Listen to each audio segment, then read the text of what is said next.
जयाचा जनी जन्म नामार्थ झाला, जयाने सदा वास नामार्थ केला, जयाच्या मुखी सर्वदा नाम कीर्ती, नमस्कार या ब्रह्म चैतन्य मूर्ती। सद्गुरुनाथ महाराज की जय, सद्गुरु श्री ब्रह्म चैतन्य महाराज की जय। जय जय रघुवीर समर्थ। वसुदेव सुतं देवं कंसचाणूरमर्दनं, देवकी परमानन्दं कृष्णं वन्दे जगद्गुरुं। भगवान गोपाल कृष्ण महाराज की जय। जय जय रघुवीर समर्थ।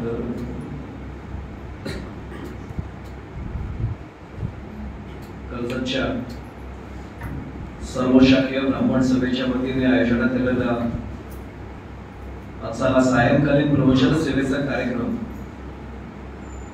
आणि माझं परम भाग्य असतं की कर्जतमधलं क्रीम ज्याला म्हणता येईल अशा प्रकारचे आपण सगळे विविध क्षेत्रातले आध्वर्य, विविध क्षेत्रातले मान्यवर श्रोते आज समोर उपस्थित आहेत।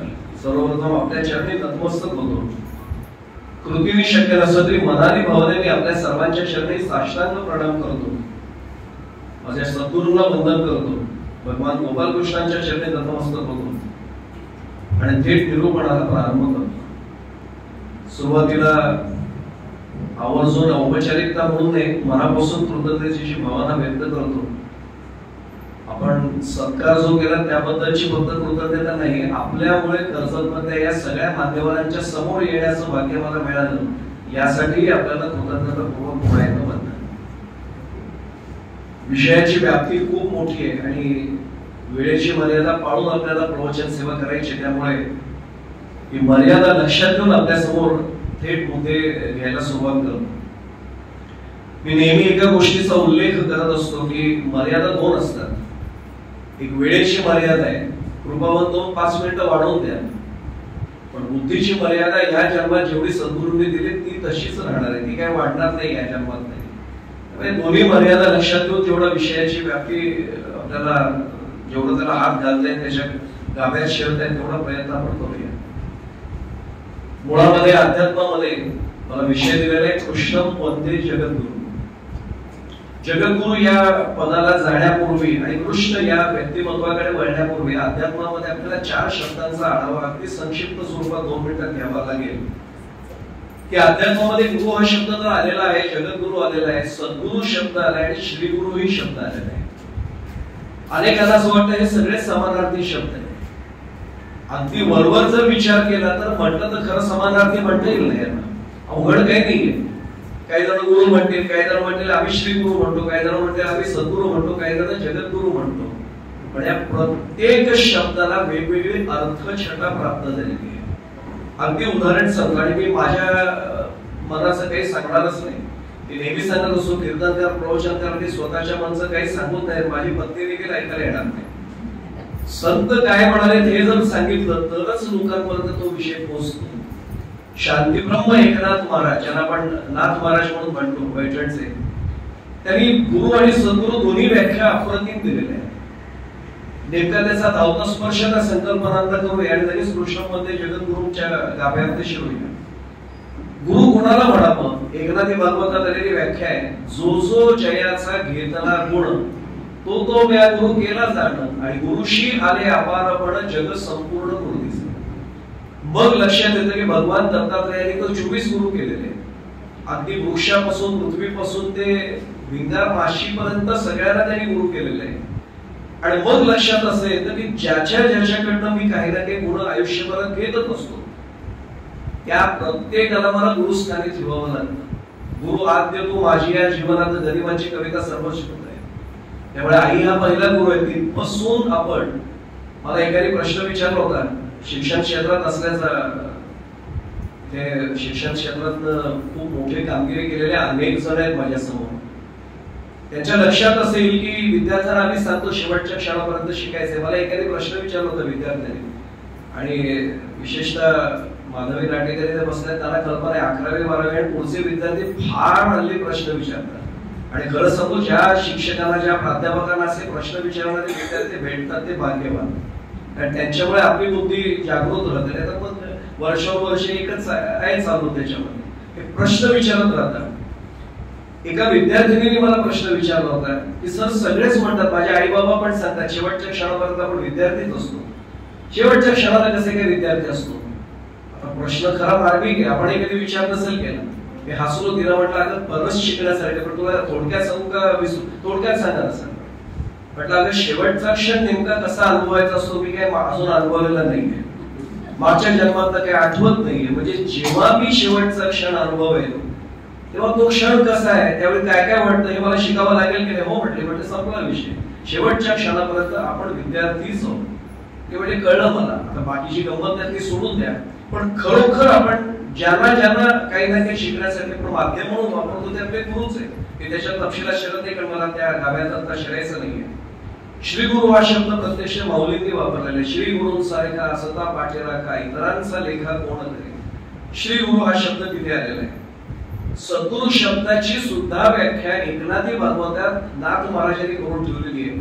आणि मला काही वेळा आश्चर्य वाटतं, 650 वर्षांपूर्वी नाथ महाराजांना 21व्या शतकात कलियुगात नेमकं काय पुढे घडलेलं असेल याची कशी काय कल्पना आली असेल. हे कल्पना ती ते सर्व मंत्र तंत्र उपदेशिते घरोघरी गुरु आईते जो शिष्यास मिळवी सद्वस्तु ते श्रीकृष्ण सद्गुरु त्या समान. याचा अर्थ मंत्र तंत्र उपदेशिते असा उपदेश करणारे बरेच आहेत. उर्मिला काकू समोर बसल्यात. गजानन विजय ग्रंथाचे किती वेळा त्यांचं पारायण झाले मलाही माहिती आहे, आपल्याला सर्वांना कल्पना आहे. इथे अनेक जण पारायण केलेली व्यक्ती बसलेले आहेत. गजानन महाराजांच्या पोथीत दासगणू महाराजांनी किती छान संकल्पना मांडली. कानामध्ये अनेक जण दिवसभरात गुजर गोष्टी करतात. घरवाले दाम्पत्य इथे बसलेले निश्चयी पारायण करणारे अनेक मंडळी आहेत. कानामध्ये गुजगोष्टी अनेक जण दिवसभरात करतात. मग ते आमचे काही गुरु होतात का. मग त्याच्यामध्ये ती संकल्पना मांडली की जो शिष्यास मेळवी सद्वस्तु ते श्रीकृष्ण सद्गुरु त्या समान. कुठली सद्वस्तु. अशी हवेत सोन्याची चेन काढली घे बाळा, अंगठी काढली घे बाळा, ती सद्वस्तु नव्हे.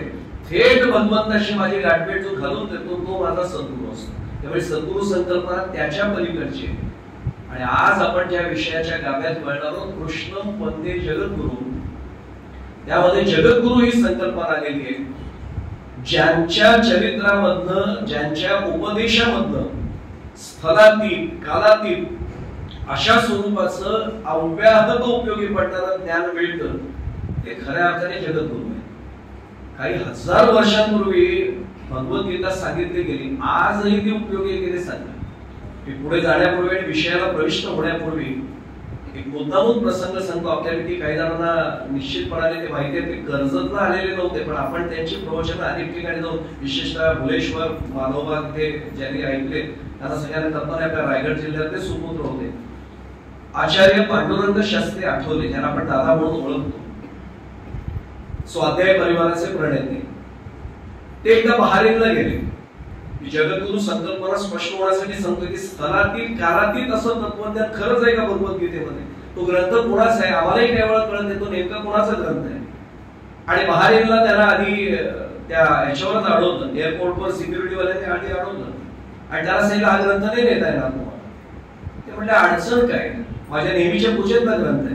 ते म्हणजे पूजा वगैरे शब्द आम्हाला काही माहित नाही, पण त्याच्यावर चित्र आपल्याला सर्वांना माहिती आहे. अर्जुन रथावर उभा आहे आणि श्रीकृष्ण सारथ्य करतायत. अर्जुन मागे धनुष्यबाण टाकली, धनुष्य घेऊन उभा आहे. हे नाही घेऊन जात आहे ना, ते लढाईचं चित्र आहे. आम्हाला असलं काही मार्केट चालणार नाही. आता कोणी सांगावा वेगळा प्रश्न आहे, त्याच्या गाभ्यात नाही शिरत. त्यांनी सांगावं आम्हाला मार्केट पसंत नाही म्हणून. पण त्यांनी सांगितलं की याची अनुमती कोण देईल, ते म्हणजे शेख साहेब देतील. बहारीनचे शेख आपल्या सर्वांना कल्पना, शेवटचा अधिकार त्यांचा आहे. मला त्यांची गाठभेट घालून होत्या. त्यांनी जर नाही म्हटलं तर मी असंच भारतात परत जातो, पण या ग्रंथाशिवाय मी नाही जाणार कुठे. हो नाही करता करता संवाद साधला गेला, संपर्क साधला गेला. त्यांनी सांगितलं फक्त 10 मिनिटं मी आठवले कोणाले त्यांना देईन. 10 मिनिटं तर 10 मिनिटं. आचार्य म्हणजे मला 1 मिनिट सुद्धा पुरेसे, मला फक्त समोर घेऊन जा. एक सांगू आपल्याला ज्याच्यावर भगवंताची कृपा आहे ना, त्याला 1 मिनिट सुद्धा समोरच्याला सांगण्यासाठी पुष्कळ हे गेले समोर आणि यांनी ग्रंथ असं घेऊनच मांडीवर बसले. त्यांनी सांगितलं काय अडचण आहे नेमकी, मला हा ग्रंथ का नाही वापरता येणार आहे. त्यांनी सांगितलं तो हिंदूंचा ग्रंथ आहे. दादा तिथे हसले. ते म्हटले तुम्हाला हे कोणी सांगितलं हा हिंदूंचा ग्रंथ आहे. आणि दादांनी आता त्याची मुलाखतच घ्यायला सुरुवात केली. तुम्ही कुठल्याही धर्माचे असाल, तुम्ही स्वतःला मानव समजता का नाही? शेख साहेब म्हणजे काय प्रश्न आहे? माणूस आहोतच म्हणे, पण जो जो स्वतःला माणूस समजतो त्या प्रत्येकासाठी या भगवद्गीतेचा ग्रंथ आहे. हा हिंदूंसाठीचा, हा हिंदुस्थान पुरता असा ग्रंथ नाही. जगाच्या कुठल्याही मर्यादा या ग्रंथाला येत नाही. ज्याला ज्याला माणूस म्हणून आदर्श आचरण करायचे, आदर्श वर्तन करायचे, त्या प्रत्येकासाठी या भगवद्गीता ग्रंथ आहे. आणि मग त्यांनी एक एक सगळे मुद्दे सांगितले. काही मुद्द्यांना आपण स्पर्श करणार आहोत की जगद्गुरु पदाला कृष्ण का पोहोचले किंवा आपण त्याला त्याच संकल्पनेत का पाहतो. थोडासा वेळेची मर्यादा लक्षात घेऊन आपण तपशिलात जाऊया. सगळं ऐकलं आणि शेख साहेबांनी सांगितलं आपल्या अधिकाऱ्याला बोलून, कुठे यायचा कार्यक्रम? अमुक अमुक ठिकाणी आहे. केव्हा आहे म्हणले? संध्याकाळी. ते म्हणले हो हा अडचणीचा मुद्दा आहे. ते म्हणजे काय अडचण आहे? ते म्हणजे आमचा हा प्रार्थनेचा वेळ आहे. योगायोगाने शुक्रवारच होता. आपल्या माहितीसाठी सांगतो, आपण सगळे सूज्ञ प्रवचनाच्या गादीला मर्यादित म्हणून मी बाकी बोलणार नाही. आमची अर्धा तासाची प्रार्थना त्याच वेळात नेमकी असते. तुम्ही वेळ बदला. ते म्हणजे सगळ्यांना सांगून झालेली वेळ आहे. आणि बाहेरही काही आखाती देशांमध्ये मंडळी येणार आहेत, त्यांची फ्लाईट्स वगैरे ठरलेली आहेत. तुम्ही वेळ नाही बदलू शकत. ते म्हणजे आम्ही प्रार्थनेची वेळ बदलत नाही. ते म्हणजे नका बदलू. अर्धा तास प्रार्थना आहे ना, अर्धा तास तुमची प्रार्थना सुरू झाल्यावर पांडुरंग आठवले शांत बसेल. तुमची प्रार्थना संपल्यावर पांडुरंग आठवलेचं बोलणं सुरू होईल. तुमच्यामध्ये मी व्यत्यय आणणार नाही, पण मला स्पीकर वापरायची अनुमती द्या, कारण काही हजार लोक समोर आहेत. ध्वनिक्षेपक वापरायला नाही. सगळं झालं आणि आश्चर्य वाटेल. मी ज्ञानेश्वरीचा अधिष्ठान समोर त्याला हात लावून सांगतो, बहारींच्या इतिहासात पहिल्यांदा असं घडलं की ती प्रार्थना 3 मिनिटात आटोपली. आणि मग चौकशी केल्यावर लक्षात आलं की शेख साहेबांनी सांगितलं, हे तत्वज्ञान सगळ्यांनी आज ऐका, प्रार्थना दर शुक्रवारी होत नाही. त्यानंतर एका पत्रकारांनी विचारलं, तेवढं सांगतो आणि मग आपल्याला कृष्ण वंदे जगद्गुरूंचा खरा अर्थ उलगडायला मदत होईल. आचार्याला प्रश्न विचारला, आठवले साहेब तुम्ही ज्या भगवद्गीतेवर प्रवचन करता, काय वर्णन कराल एका वाक्यात? आचार्य एवढं हसले म्हटले, वर्णन काय करायचं? वर्णनातीत आहे. नाही तरी म्हणे वर्णन करा ना सामान्य माणसासाठी. आणि दादा एवढंच म्हणाले की भगवद्गीता ही आध्यात्मिक क्षेत्रातल्या पांथस्थाच्या हातामध्ये विजेरी म्हणजे टॉर्च आहे. तर त्याचा चेहरा थोडा गंभीर झाला. त्याला वाटत होतं काही फ्लड लाईट म्हणतील, हॅलोजन लाईट म्हणतील. हसले ते दादा आणि विचारलं, पटलं नाही का उत्तर? नाही म्हणजे विजेरी टॉर्च एवढीशी, तुम्हाला हॅलोजन लॅम्प अपेक्षित होतं काय? म्हणजे लख प्रकाश. दादा म्हटले तो प्रकाश लख मिळतो, पण एका खांबावर असतो ना तेवढ्याच क्षेत्रापुरता त्याचा प्रकाश मिळतो. माझी भगवद्गीता ज्याच्या हातामध्ये असेल ना, तो मानतस कुठल्याही क्षेत्रात जाऊ दे, त्याला विजेरी सारखं आयुष्याच्या शेवटच्या क्षणापर्यंत प्रकाश देण्याचं काम जी भगवद्गीता करते. माझा योगेश्वर भगवान करतो विजेरीच आहे आमच्या पांथस्थासाठी. हा त्यातला एक सर्वात महत्वाचा गाभा. आता लक्षात येईल की जगद्गुरु पद आपण त्यांना का म्हटलं. आणि एक सांगू, 3च जगद्गुरु आहेत बरं का. आम्हाला आमच्यासारखे अनेक जण स्वतःला स्वयंघोषित जगद्गुरु असं म्हणून देतात. 3च जगद्गुरु, एक वसुदेव सुतम देवम कंस चाणूरमर्दनम देवकी परमानंदम कृष्ण वंदे जगद्गुरु. दुसरे ब्रह्म सत्यम जगत मिथ्या म्हणणारे आचार्य म्हणजे श्रीमद आद्य शंकराचार्य, ज्याला ज्ञानेश्वर माऊलींनी सुद्धा भाष्यकारा ते वाट पुस्तक म्हटले, ते आचार्य. दुसरे जगद्गुरु ज्यांनी आमचा अद्वैत पादाचा पाया पक्का करून दिला. आणि तिसऱ्या अर्थातच विश्ववंदे जगद्गुरु संत श्री तुकाराम महाराज, आमच्या देहूत जन्माला आले पण जगाला प्रकाश दाखवला असे विश्ववंदे संत तुकाराम महाराज. 3च जगद्गुरु. यापैकी कृष्ण वंदे जगद्गुरु एकाच विषयावर आपण जेवढं लक्ष केंद्रित करताय तेवढं करूया. जन्माला आल्यापासूनच जगद्गुरु ही उपाधी सार्थ करणारा कृष्ण हे व्यक्तिमत्व आहे. कर्षती आकर्षती इति कृष्ण असं आचार्य पांडुरंग शास्त्री आठवलेंनी वर्णन केले. जन्माला आले ना, आपण ज्यांनी वर्णन वाचले त्याला कल्पना आहे, 8 वर्षाचं बालक म्हणून त्या कारागृहात जन्माला आलो. देवकी मातेला आणि वसुदेवाला सांगायला सुरुवात केली की मी जगदोद्धारासाठी आलेलो आहे, धर्म संस्थापनार्थाय संभवामी योगयोगे नंतर सांगितलं भगवद्गीतेच्या माध्यमातून, पण वर्णन करून सांगितलं की यासाठी आलेलो आहे. वसुदेव ऐकत होते. देवकी माता अस्वस्थ झाली. ते म्हणले, बाळा अरे वात्सल्याची काही भूक असते की नाही? 8 वर्षाचं बालक म्हणून आलायस, आई म्हणून माझी वात्सल्याची भूक काय भागवलीस? लगेच बदललं. छोटं बाळ एक आता जन्माला आलेलं, स्तन्य पाजलं आणि लगेच पुन्हा मोठा होऊन वसुदेवांना सांगितलं की मला तो सगळा प्रसंग माहिती म्हणून मी तपशिलात शिरत नाही. माझ्या संप्रदायाचे सुद्धा बंधू इथे बसले, त्यांना कल्पना आहे आम्ही काल्याच्या कीर्तनात खूप वेगळं वर्णन करतो. उचलेला कमलापती पायीची बंधने गळती. सगळी वेड्या बंधनं गळून पडली. म्हणून तर आपले समर्थ म्हणाले, देव मस्तकी धरावा अवघा हलकल्लोळ करावा. ज्यांनी देवाला मस्तकावर धारण केलं त्याची सगळी बंधनं तुटली. हा त्यातला एक संदेश पहिल्याच जन्माला आल्यानंतरच्या काही क्षणात त्यांनी दिला. एक भाग. माझा एक साधा प्रश्न आहे, ज्या वेळी कृष्ण जन्माला आले सगळे अवतार डोळ्यासमोर लागले. दशावतारांना कल्की अवतार व्हायचे सोडून द्या. मी त्यालाही नेहमी गमतीत सांगतो, कल की बात म्हणजे कल्की अवतार आहे. आणि खरं सांगू पुढे जाण्यापुढे गंमत वाटेल आपल्याला, पण भगवंत सुद्धा बहुतेक आमच्यावर वैतागलाय. त्याला असं म्हणतात की एवढा एवढा कालावधी, पण मला असं वाटायला लागलंय भगवंत बहुतेक कल्की अवतार लवकर यायला उत्सुक झालाय. म्हणून तर कोरोनाच्या काळात पाहिलं आपण काय घडलं जगात. त्यानंतर आलेल्या सगळ्या नैसर्गिक आपत्ती आपण पाहिल्या. खाऊक मध्ये सगळ्यांना भगवंत या सृष्टीच्या लयाकडे टाकलेला आहे. जे पुण्यवान आहेत त्यांना तो ठेवेल. मला त्याचाही अनेकांनी प्रश्न विचारला की काही जण देवाकडे का नाही वळत. म्हटलं सगळे कसे वळतील. पुनरपी जनन पुनरपी मरण पुनरपी जननी जठरे शयन यह संसार, तो संसाराचं चक्र त्याला चालू ठेवायचं ना. सगळे जर वैकुंठाच्या गतीला प्राप्त झाले, मोक्ष पदाला प्राप्त झाले, तर तो कोणाला पुन्हा जन्माला घालणार. काही जणांना त्यांनी बाजूला ठेवलंय. त्यांचा येईल प्रारंभातला जेव्हा योग तेव्हा ती येतील. मी एवढ्यासाठी सांगतोय, कुठली वेळ घेतली हो. वरती आकाशामध्ये मेघ काळे जमा झालेले होते. ढगांचा गडगडाट चालू होता. विजांचा कडकडाट चालू होता. प्रचंड वादळ होतं. सोसाट्याचा वारा सुटला होता. निराशेचं उदास वातावरण सगळीकडे पसरलेलं होतं. आणि अशा औदासीन्यपूर्ण वातावरणात आणि संकटाचा महापूर आलेला असताना मी तुमच्यासाठी जन्म घेतो हा आशावाद ज्यांनी निर्माण केला जन्माला आल्याबरोबर, ते कृष्ण म्हणते जगत. वेळही कशी निवडली आपल्याला लक्षात येईल. रामांचा आधीचा अवतार असाच होता ना. वैशाखाचा पुरुदे वणवा हे गीत आपण ऐकलंच आहे. आपल्याकडे सुहास महाजन होते, त्यांच्या मेवणींनी ते गीत गायलेलं होतं. मी एवढ्यासाठी सांगतोय की हा प्रत्येकाचा अवतार सुद्धा काही सूचक असतो, सांकेतिक असतो. नेमका तो संकेत आम्हाला त्यांनी दिला. तिथपासून सुरू केलं की मी वेगळ्या अवतारासाठी आलोय, माझं प्रयोजन वेगळं आहे. हे आपल्याला एक मुद्दा सांगू. राम आणि कृष्ण लागोपाठचे दोन अवतार आहेत. आता बाईंच्याही बोलण्यामध्ये तो विषय येऊन गेला. पण काय गंमत आहे पहा, दोन्ही अवतारांचं प्रयोजन वेगळं आहे. रामांना पण जगद्गुरु नाही म्हटलेलं आहे. आणि आम्ही तर कीर्तनकार नेहमी सांगत असतो की रामांचं चरित्र अनुकरणीय आहे आणि कृष्णांचं चरित्र चिंतनीय आणि अभ्यासनीय आहे. सगळंच्या सगळं कृष्णांसारखं वागून पाहून आयुष्यात काय गोंधळ येतो आपल्याला झेपण्याच्या पलीकडचे. रामांनी वेगळा आदर्श ठेवला, कृष्णांनी वेगळा आदर्श ठेवला. याचं कारण त्यावेळी तो अवतार आवश्यक होता म्हणून ते कार्य घडलं. उदाहरण सांगतो. रामांचं कार्य कसं होतं, कौटुंबिक ऐक्याला त्यांनी प्राधान्य दिलं आणि कौटुंबिक ऐक्याच्या माध्यमातून त्यांनी समाजासमोर आदर्श ठेवला. दिला असेल वर वडिलांनी, सावत्र मातेला तो सुद्धा, पण वडिलांनी शब्द दिलाय ना, तो पालन करण्याची जबाबदारी माझी आहे. हा आदर्श प्रस्तुत केला. आदर्श पुत्र कसा असावा, आदर्श पती कसा असावा, एक पत्नी व्रत कायम ठेवलं. खरं म्हणजे त्यावेळी क्षत्रिय राजांना विवाह करण्याची अनुमती अधिकृतपणे होती. दशरथ राजांना 3.5 राण्या होत्या. इतिहास आहे. रामचंद्र प्रभू एक पत्नी व्रत आदर्श वेगळा, कौटुंबिक आदर्श ठेवण्यासाठीच राम आले.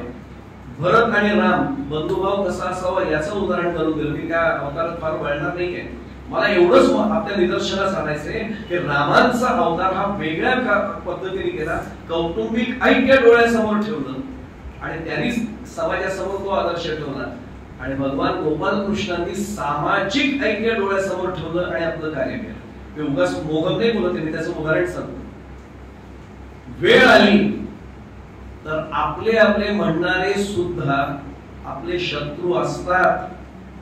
हा कृष्ण नीतीचा सर्वात मोठा गाभ आहे. कौरव आणि पांडव नातं नव्हतं असं वाटतं का? धृतराष्ट्रांचं आणि पांडवांचं नातं नव्हतं असं वाटतं का? ज्या पद्धतीने दुर्योधन दुःशासन वागले ते स्वजन नव्हते का? पण ते स्वजन असले तरी आपल्या कार्यात जर आडवे येत असतील तर त्यांचा कुठलाही त्यांची तमा बाळगू नका. हे सगळं सांगणारे जगद्गुरु म्हणजे आमचे भगवान गोपाल कृष्ण. मी तर बाई काही वेळा नेहमी माझ्या मनात विचार येतो की अशी प्रवचनं एखाद्या सभागृहात किंवा मंदिरात ठेवण्यापेक्षा ना विधानसभा लोकसभेत संसदेत विधिमंडळात ठेवली गेली. कृष्ण नीती कळली ना की सगळे राज्यकर्ते फार वेगळ्या पद्धतीने वागतील. शठम प्रति शाठ्यम हे कृष्णांचं सर्वात मोठं ब्रीद होतं. जगद्गुरु पदाला का पोहोचले आयुष्यात नेमकं वर्तन कसं करावं हे प्रत्येक उदाहरणातनं आम्हाला भगवान, आपण त्याच्या तपशिलात जाणार आहोत, प्रत्येक उदाहरणातनं दाखवलंय. एक मात्र जरूर सांगतो, कृष्णांना समजून घेणं हे फार अवघड आहे. भल्या भल्यांना ते जमलं नाही. मला एक कोटेशन फार आवडतं, don't try to understand me with your logic, feel me with your soul. कृष्णांना हे पूर्ण करत आहे. मला तुम्ही फार समजून घेण्याच्या भानगडीत पडू नका, मला फक्त अनुभवा आणि आतून तो अनुभवा की तुमचाच आहे. कृष्ण जन्म, मी तर नेहमी सांगतो, कृष्ण जन्म मंदिरात होतो ना रात्री, तसा नका होऊ देऊ. तो इथल्या मंदिरात, हृदय मंदिरात जेव्हा कृष्ण जन्म होतो तेव्हा कृष्णाचा अवतार खऱ्या अर्थाने आपल्याला अनुभवत आहे. हा सर्वात महत्वाचा भाग आहे. राम आणि कृष्ण यांच्यात हा एक फरक आपण पाहिला की वेळ आली तर माझे माझे म्हणणाऱ्यांच्या विरुद्ध सुद्धा मी युद्ध करायला तयार होईन. हा सर्वात महत्वाचा गाभा, सर्वात महत्वाचा संदेश भगवान गोपाल कृष्णाने दिला. अर्जुनाचा प्रसंग डोळ्यासमोर आणा म्हणजे लक्षात येईल. पहिला अध्याय, अर्जुन विषादी होते. अर्जुन संभ्रमित होता. किती संभ्रमित असावा. आणि कृष्ण कन्हैया फार नटखटेल बरं का, म्हणजे अगदी थोडस स्पष्ट बोलायला हरकत नाही. रामांचा अवतार आणि कृष्णांचा अवतार मी काही वेळा चिंतनाला बसलो की मला हसू येतं. किती टोकं असावी तर एकाच भगवान महाविष्णूंचे अवतार येतो. राम असे नाकासमोर जाणारे आणि कृष्ण बरोबर जे घडवायचं तेच घडवणारे, म्हणजे व्यवहार चतुर ज्याला म्हणतो हे आम्हाला घडवणारे भगवान गोपाल कृष्ण आहे. सहज उदाहरण सांगतो, अर्जुनाला आणि दुर्योधनाला 100% आपली मदत मागायला येणारे जेव्हा त्यांना अंदाज आला होता त्याच वेळी त्यांनी घडवला. आपण म्हणतो हा प्रसंग असा घडला, अहो महाविष्णू आहे, जगतपालक आहेत, त्यांनी हा घडवला प्रसंग. वस्तुतः आपण महाभारताचे अभ्यासकात आपल्याला सर्वांना कल्पना आहे, धर्मराज दादा 4 दिवस सांगत होते, महाभारतात खूप छान वर्णन आहे की अर्जुना मी तुझ्यावर जबाबदारी देतो, आपल्याला कृष्णाला जाऊन भेट, युद्ध आटळले, जाऊन भेट त्यांना. अर्जुन थोडा गाफील राहिला. गाफील राहिला कशासाठी माहितीये का? एक उदाहरण सांगतो. अगदी साधी गोष्ट आहे की आपल्या ओळखीची काही व्यक्ती असते आणि त्यांना निमंत्रण द्यायचं, आपलेच आहेत, येणारच आहेत. व्यास काकांना माझ्या घरच्या लग्नाला येणारच, व्यास काका काय नाही म्हणणार आहेत का? देऊ ना, आज नाही उद्या निमंत्रण देऊ, उद्या नाही परवा निमंत्रण देऊ. असं अर्जुन थोडा गाफील राहिला. मुद्दामून नाही, कंटाळा नव्हता केला, देऊ ना. कृष्ण आपल्याला सोडतात, सख्य भक्ती होती. अहो जे न सांगे वसुदेव पितेयासी, ते न सांगे देवकी मातेसी. बलिभद्राला जे नाही सांगितलं ते गुह्य ज्ञान कोणाला दिलं? अर्जुनाला दिलं, कारण ती सख्य भक्ती होती. नुसता बेहुणा हे नातं नव्हतं, सुभद्रेचा पती एवढं नातं नव्हतं, सख्य भक्ती होती. आणि सगळं ठरलं. आणि नेमकं दुर्योधन तिथे जाऊन आधी पोचला. आपल्या सगळ्यांना तो प्रसंग माहिती. अर्जुनाने बाहेरच्या रथावर ओळखलं की आपल्या आधी दुर्योधन जाऊन पोचला. सगळ्यांना तो प्रसंग माहिती, मी तपशिलात नाही जात. अर्जुनाच्या डोळ्यात पाणी आलं. मला इतकं महर्षी व्यासांचं कौतुक वाटतं की अर्जुनाला आपली कर्तव्य च्युतीची जाणीव झाल्यावर त्याला पहिला विचार आला, हे मुखकमल आता माझ्या भावांना नाही दाखवणार, दादांना नाही दाखवणार, प्राणत्याग. कारण माझ्यामुळे दुर्योधन आधी पोचला. दुर्योधन गेला, देवाकडे भेद नाहीये. जो भेद करतो तो जीव असतो, भेद करत नाही तो शिव असतो. साधी गोष्ट आहे. दुर्योधन पोचला याचा अर्थ कृष्णांची मदत आता दुर्योधनाला म्हणजे कौरवांना मिळाली, आणि जिथे मदत त्यांना मिळाली याचा अर्थ आपला विजय नाही, आपला पराजय निश्चित आहे. माझ्यामुळे पांडवांचा पराभव होणार आहे, आता हे जीवन नको. पण पुन्हा शेवटचा विचार भगवंतांनीच प्रेरणा दिली, अरे जाता जाता देवाचं दर्शन तरी घे, आलायस तर ताराशी. एवढ्याच विचाराने अर्जुन आत गेला. आणि ती महाभारत पुन्हा डोळ्यासमोर आणा. अर्जुन आत जाताना भगवान गोपाल कृष्ण पहुडलेले होते, शाल होती छान पांघरलेली. भगवान मगाशी त्याला नटखट नाही आहे, केवळ गोकुळात लीला केल्या असं समजू नका, तो नटखटच होता. आणि त्याला कळलं की अरे प्रत्यक्ष अर्जुन आलाय. अर्जुन आलाय म्हटल्याबरोबर त्यांनी अशी शाल काढली आणि असं उठून बसला पटकन. आपल्याला सगळ्यांना प्रसंग माहिती, दुर्योधन डोक्याशी बसला, तर देवाच्या डोक्यावर बसायचा प्रसंग केलेला संपला, पायाशी बसण्याचा प्रसंग. अर्जुनाने जेव्हा पाहिलं ना पायाजवळची जागा रिकामी, अरे माझं नशीब चांगलंय म्हटलं, देवाची कृपा असू नये, माझी जागा माझी आवडती ठेवली जाताना सुद्धा. हा प्रसंग एकदा सांगितल्यावर नाना मला एकाने प्रश्न विचारला होता की त्याला कसं कळलं. तर मी सहज त्या CHM कॉलेजमध्ये नितीन आलेकरांमुळे कार्यक्रम झाला होता. मुलींना प्रश्न विचारला, म्हटलं अरे तुम्हाला काय वाटतं. एका मुलीने इतकं छान उत्तर दिलं होतं, त्याच्या शाळेला एक छोटं छिद्र असेल त्यातलं त्याला दिसलं म्हणे अर्जुनाला. अहो ज्याने ऐश्वर्याची पांघरलंय सगळ्या विश्वाला, त्याच्या चादरीला किंवा शाळेला छिद्र असेल का? त्याला सगळं माहिती होतं. चक्षुर्वय सत्यम, आत्ता पुरोहित बुवा इथे बसलाय आणि तो काय बोलतोय हे पण तो बघतोय. प्रत्येक गोष्टीकडे त्याचं लक्ष आहे. त्याला हे माहिती आहे का दुर्योधन येऊन बसलाय. त्याने विचार कदाचित केला असेल सकाळी उठल्यावर या बाबाचं तोंड कुठे येईल माझा भक्त, त्याचं दर्शन घेईल. देव सुद्धा आपल्या भक्ताच्या दर्शनासाठी उत्सुक असतो. थांबला तो आणि असं केलं आणि विचारलं, काय अर्जुना, अरे कधी आलास कळवायचं तरी, मेवढा शेवटी तुझी स्वागताची तयारी केलीस ती. इकडे दुर्योधन अस्वस्थ, आम्ही आधी आलोय म्हणते, आम्ही आधी आलोय, मी आधी आलोय. देवाला इथेच समजलं याचा मीपणा अजून शिल्लक आहे. अरे बाबा दुर्योधन महाराज तुम्ही, आम्ही नाही मीच आधी आलोय, हा नंतर आला. अर्जुन एवढा साधा होता, हात जोडून सांगितलं तेव्हा तो खरं बोलतोय, तो आधी आला की नंतर आला, मी आता आलो. देव मनात म्हणतो मला काय माहिती नाही का, पण अर्जुन नको तेव्हा नको ते बोलायचं असं देवाला अनेकदा त्रास झाले बरं का. तो थांबवायचा त्याला, नको भावनेच्या भारात जाऊ, थांबवलं त्यांनी त्याला. आणि मग आपल्याला सगळ्यांना तो प्रसंग माहिती आहे, ते वाटे मागितले देवाने सांगितलं दोनच तुम्ही दोघे येणार, मला माहिती होतं. एकाला माझी सगळी नारायणी सेना भेटेल आणि एकाला फक्त मी येईल, पण माझ्या दोन अटी असतील, न धरी शस्त्र करी मी आणि गोष्टी सांगेन युक्तीच्या चार. दुर्योधनाने विचार केला या बाबाला काय पिकनिकला घेऊन जायचंय का, शस्त्र देणार नाही, शस्त्र हातात धरणार नाही, गोष्टीच्या. आमच्याकडे भरपूर द्रोणाचार्य, कृपाचार्य, भीष्माचार्य, भरपूर वृद्धाचार्य आहे, हे नकोच आम्हाला काही. तेव्हा सेना मला पाहिजे, दिली म्हणलं. अर्जुन म्हणला मरणासमयेत रद्द, कारण मला काही सेना नको होती, मला देवच होता, संपलं आपला विषय. हे देवाने सगळं घडवून आणलं होतं. मला तोही प्रसंग सांगण्याचा फार रस नाहीये. देवाने केलं काय, अर्जुन विषादेव जो आपण म्हणतो, देव इतका नटखट, पहिल्यांदा त्यांनी जे रणभेरी वाजल्याबरोबर रथ नेला तो थेट रणांगणामध्ये आणि त्याला अर्जुना बघून घे.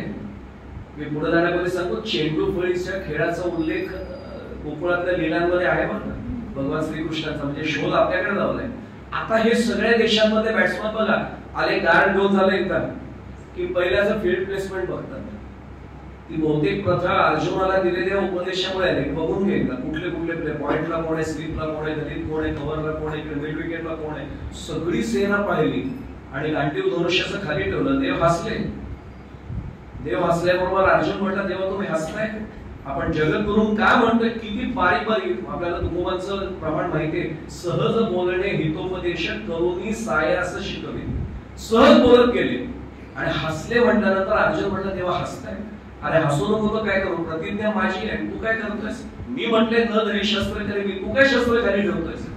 तेव्हा हे माझेच सगळे म्हटले, काय करायचंय राज्य, तू माझ्या बरोबर आहे म्हणजे मला युद्ध मी जिंकणार आहे, विजय माझा होणार आहे, पण माझ्या काकांना, माझ्या भावांना, या सगळ्या माझ्या लोकांना मी मारणार आणि मग मी राज्य मिळवणार, मी सिंहासनावर बसणार, नको असलं राज्य. देव आता थोडे मोठ्याने असले. अर्जुन म्हटला, देवा एकदा विचारलं, मी पुन्हा सैन्यावर अजून मोठ्याने असतात, काय चेष्टा लावली. ते म्हणजे अर्जुना हसण्यासारखं माणूस जर बोलला तर हसूच येणार ना. काय हसण्यासारखं बोलू, तुला काय वाटतं तू यांना मारणार आहेस. अरे मला आतापर्यंत गैरसमज होता की मी सगळ्यांना मारणार आहे, कारण महाविष्णूचा अवतार येत नाही आणि पूर्ण अवतार आहे. आणि मग तिथं आपल्याला माहितीये दुसऱ्या अध्यायापासून अर्जुनाचा संभ्रम संपवला. अगदी जातस्यैहि ध्रुवं जन्मं तस्य तस्मात् अपरिहार्य अर्थे तत्त्वं शोचितुं अर्हसि किंवा वांसांसि जीर्णानि यथा विहाय नवानि गृह्णाति नरोपराणि तथा शरीराय विहाय जीर्णानि अन्यानि संयाति नवानि देहि. हे सगळे उपदेश करून झाले. अर्जुनाला इतका तरी भाग सांगितला. तो एक मुद्दा पुढे येणार म्हणून मी आता सांगत नाही. अर्जुन कुठे चुकतोय हे दाखवलं आणि तिथे अर्जुनाच्या डोक्यात लख प्रकाश पडला. अर्जुनाला खऱ्या अर्थाने गुरु हा जो भाग आहे कृष्णांचा अवतारातला तो तिथे कळला. त्यावेळी विश्वरूप दर्शन झालेलं नव्हतं, पण अर्जुनाला कळलं की हाच माझा गुरु आहे. आणि त्या अर्जुनाला मी पुढे जाण्यापुढे आणखीन सांगतो, त्याला कृष्ण मध्ये जगद्गुरु म्हणतोय. आपल्याला अजूनही असं वाटतं की त्या अर्जुनाला भगवद्गीता सांगितली. त्या अर्जुनाला भगवद्गीता सांगण्याची 1% पण गरज नव्हती. जीवनातल्या कुरुक्षेत्रावर गोंधळलेल्या संभ्रमित असलेल्या माझ्यासारख्या अर्जुनाला मार्गदर्शन करण्यासाठी ती 18 अध्याय गेली. आणि याच्याबद्दल आमच्या संप्रदायामध्ये वैकुंठवासी गुरुवरे धोंडा महाराज निगलूरकरांनी अप्रतिम वर्णन केले. सांगतो मुद्दा, गोकुळामध्ये राधेची वाट पाहत बसला होता कृष्ण आणि नेमका राधा ह्याला आतमध्ये अडकवलं होतं. राधेला मुद्दा भेटू दिलं नव्हतं. कृष्ण कधीही अस्वस्थ होता आणि नेमका कांकणाचा आवाज आला आणि कृष्णाला कळलं हे राधेच्या मागण्याचा आवाज आहे. पटकन बाहेर पळाला ते कासंडी घेऊन पळाला, कारण यशोदाबाई ओरडेल माहिती होतं. आणि बसला नेमका आणि दूध काढत लागला. पण जिथे बसला होता धोंडा महाराज म्हणायचे की तो बैलाच्या खाली बसला होता. आणि यशोदा आली ना, पळालास तू, तुला सांगितलं होतं आतमध्ये बस तरी. मैया रागवू नकोस, मी दूध काढते. हे बैलाचं दूध काढतोय, बैलाचं दूध काढतोय. बैल कधी दूध देतो का? आणि मग देतो की नाही.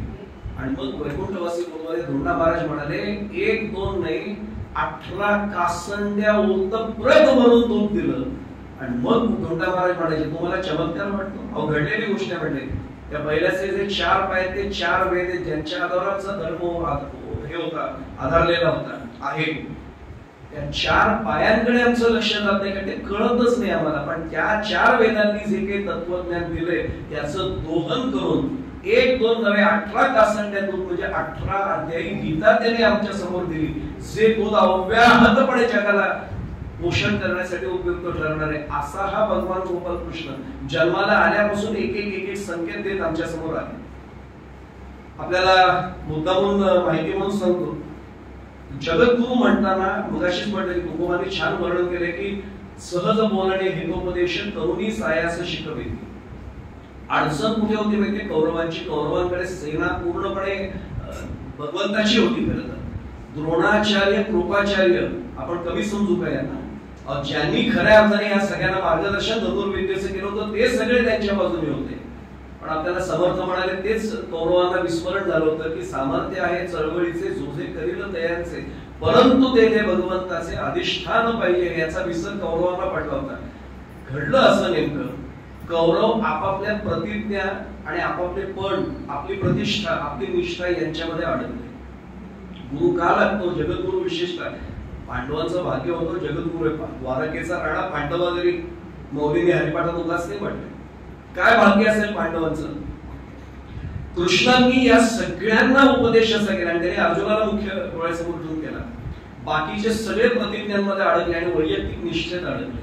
कसे अडकले? भीष्मांनी लगेच सांगितलं की नरोवा कुंजरोवा, आपल्याला द्रोणाचार्यांचा प्रसंगही माहिती आहे. अश्वत्थामा मेला. कोण अश्वत्थामा? आणि युधिष्ठिर तिथे खोटं बोलले, आपल्या सगळ्यांना प्रसंग माहिती आहे म्हणून मी सांगत नाही. नरोवा कुंजरोवा, कारण हत्ती सैन्य अश्वत्थामा आपल्या सर्वांना माहिती आहे तो प्रसंग. झाले. द्रोणाचार्य तिथे अडकले. कर्णाने प्रतिज्ञा केली होती, द्रोणाचार्य जोपर्यंत तिथे आहेत ना मी अडागडात पाऊल नाही टाकणार. भीष्माचार्य जोपर्यंत मी पाऊल टाकणार. आणि यांनी प्रतिज्ञा केली, शिखंडीची विरुद्ध मी लढणार नाही. कृष्णाने केलेली सगळे युक्त्या प्रयुक्त्या होत्या. प्रतिज्ञेत अडकले आणि कौरव संपले. आणि आता जगद्गुरु कोणाच्या बाजूने होते? पांडवांचे. मी उदाहरण सांगतो. मी मगाशीच म्हटलं की अर्जुन प्रतिज्ञा करायचा आणि अडकायचे कोण? भगवान गोपाल कृष्ण बिचारे. ते सांगायचे त्याला, तुझी एक प्रतिज्ञा तरी बदल, तू प्रत्येक वेळी ठरलेली प्रतिज्ञा करायचा. अग्निकाष्ठ भक्षण करे, अमुक झालं नाही अग्निकाष्ठ भक्षण करे. अग्निकाष्ठ भक्षण करेल याचा अर्थ चिता रचेल आणि मी त्या अग्नीमध्ये स्वतःला स्वाहा करून घेईन. आपल्याला सर्वांना कल्पना आहे तो चक्रव्यूह प्रसंग सगळ्यांना माहिती म्हणून मी तपशिलात शिरत नेमकं उल्लेख करतो. त्या अभिमन्यूंनी चक्रव्यूह भेदला, आतही गेला, पण 6 जणांनी आणि आपल्याला स्पष्ट संकल्पना करते अधर्म पद्धतीने युद्ध करून अभिमन्यूचा वध झाला. मी पुढे जाण्यापूर्वी सांगू, माझा एका विद्यार्थ्याने तेही विचारलं होतं की सर असे कौरव आता पांडव असतात का? म्हणजे 100% असतात. ते कौरव आता पाकिस्तान नावाच्या देशात आहे. म्हणून तर आपल्या म्हणजे मी खरं सांगू एक अजून भाग्यवान आहे, मला अत्यंत आनंदाने आणि ज्याला काय अभिमानाने उल्लेख करेन, आपल्या कर्जत मध्ये आर्मीसाठी ज्यांनी काही वर्ष तरी असे आमचे अनंत कल्याण ठाकूर देसाई, म्हणजे आम्ही कुमार ठाकूर देसाई म्हणतो, अभिमान आहे आम्हाला की खरंच मी नेहमी विद्यार्थ्यांना सांगतो की देशाच्या सीमेसाठी लढणारे जवान आणि शेतामध्ये कष्ट करणारे प्रत्यक्ष किसान यांच्यामुळे आपण जगतोय. त्यामुळे खरंच तुम्हाला या निमित्ताने निश्चित बनणार. मी त्यांना म्हटलं की अरे आमच्या 2 सैनिकांच्या बाबतीत पाकिस्तानी कसं वर्तन केलं होतं. जेनेवा कन्व्हेन्शन आपल्या सर्वांना माहिती आहे की ते करायचं नाहीये तरीही करून त्यांनी पाठवलं ना. म्हणजे धर्म सोडून वागणारे, अधर्म युद्ध करणारे आजही कौरव आहे. आणि पुढे जाण्यापूर्वी सांगू, आपल्या डोक्यात फार गैरसमज आहेत की राक्षस म्हणजे शिंग असतात. अजिबात नाही. वामन पंडित आठवा. वामन पंडित म्हणजे साक्षर, थोडा शब्दांच्या अक्षरांची आलटापालट करा, राक्षस व्हायला वेळ नाही लागत. आणि वामन पंडित म्हणजे एक वेळ शिकलेला माणूस वाईट वागणार नाही, अशिक्षित माणूस वाईट वागणार नाही, पण साक्षर माणूस काय करेल भरोसा देते. पुण्यामध्ये जगदल सुतार प्रकरण आठवा, सगळे इंजिनियर्सच होते. तो मोहम्मद अट्टा ज्याने त्या अमेरिकेमध्ये 9/11चा तो हल्ला केला, कमी शिकलं नव्हतं असं वाटतं का? आणि मग वामन पंडित दाखवतात की राक्षस साक्षर, थोडा आलटापालट केली अक्षरांची की तेच होत आहे. मी एवढ्यासाठी सांगतोय की प्रतिज्ञा त्यांनी केली की अर्जुनाने एवढंच बघितलं अभिमन्यू अधर्म पद्धतीने मारला गेलाय आणि सर्वाधिक त्याचा राग त्या जयद्रथावर होता. मी हात जोडून एक सांगू आपल्याला, मैथिली शरण गुप्ता आपण नक्की नाव ऐकलं असेल आणि हिंदीमध्ये ज्यांच्या रचना महादेवी वर्मा असतील, कादंबरीमध्ये आमचे दंपतराय म्हणजे मुंशी प्रेमचंद असतील, यांच्याप्रमाणे मैथिली शरण गुप्त यांची काव्य रचना मिळाली तर तुटून पडून वाचा. लायब्ररीचे देखील अनेक पदाधिकारी आहेत आणि मला खात्री आहे की लायब्ररीत मैथिली शरण गुप्तांचं असेलच मानून आहे. जयद्रथ वध म्हणून खंडकाव्य त्यांनी अंगावर शाळे निर्माण करणारं ते काव्य. वर्णन असं आहे, काय कृष्ण म्हणते जगद्गुरू, आपला विषय चाललाय, का करतो जगद्गुरू? आम्हाला काय लढता येत नव्हतं का? अर्जुनाला काय बाण चालवायला शिकला नव्हता का? अर्जुन बाण चालवायला शिकला होता, पण केव्हा कोणत्या परिस्थितीत आणि कोणावर हे सांगणारा कोणतरी मागे जगद्गुरूला. घडलं असं की अर्जुनाने प्रतिज्ञा केली रागाच्या भरात, अभिमन्यूला तुम्ही मारलात ना, या जयद्रथाला उद्या सूर्यास्ताच्या आत मी संपवल्याशिवाय राहणार नाही, त्याचा शिरच्छेद करेल. नाही केला. कृष्ण म्हणजे इथेच अग्निकाष्ठ भक्षण करेल. देवाने लावला डोक्याला, संपला. कारण कौरव एवढे हुशार होते, हुशार म्हणण्याच्या लबाड होते, दुरुत होते, त्यांनी छावणीमध्ये बंदोबस्त ठेवून जयद्रथाला लावलं की सूर्यास्तापर्यंत बाहेर नको. आणि त्याला एक खात्री होती, अर्जुनाने प्रतिज्ञा केली आणि सूर्यास्तापर्यंत जयद्रथ दिसलाच नाही, मारण्याचा प्रश्न येत नाही. जयद्रथाला जर सूर्यास्तापर्यंत उद्या मारलं नाही, अर्जुन आपोआप अग्निकाष्ठ भक्षण करेल आणि अर्जुनच संपला की मग फक्त मुख्य भीम राहिला. मग आपल्याला युद्ध लढणं सोपं आहे. आणि एक सांगू आपल्याला, 10व्या दिवसापर्यंत एकाही पांडवाला, काढून बघा महाभारत, अंगावर ओरखडा सुद्धा आलेला नव्हता. मी पुढे जाण्यापूर्वी सांगतो, आपल्याला त्या विषयात खरं वाढायचं नाहीये. आपल्या पाल्यांना, आपल्या आसपासच्या सगळ्या मुलांना महाभारताच्या गोष्टी सांगणं आवश्यक आहे. म्हणजे 4-6 पेक्सचे सगळे कथा विसरतील. एकट्या भीमानी 100 कौरवांना कसे मारले बाकीच्या याच्यात सोडून द्या, दुर्योधन दुःशासन सोडून द्या, बाकीच्या कौरव सैन्याला कसं मारलं वर्णन असे. हत्ती उचलायचा भीम एका हातात आणि अक्षरशः असा दोरी फिरवताना गरगर फिरवायचा आणि अंगावर टाकायचा आणि चिरडून ते कौरव मारायचे, हे वर्णन आहे. अशी ताकद मिळवायला काय करायला लागतं?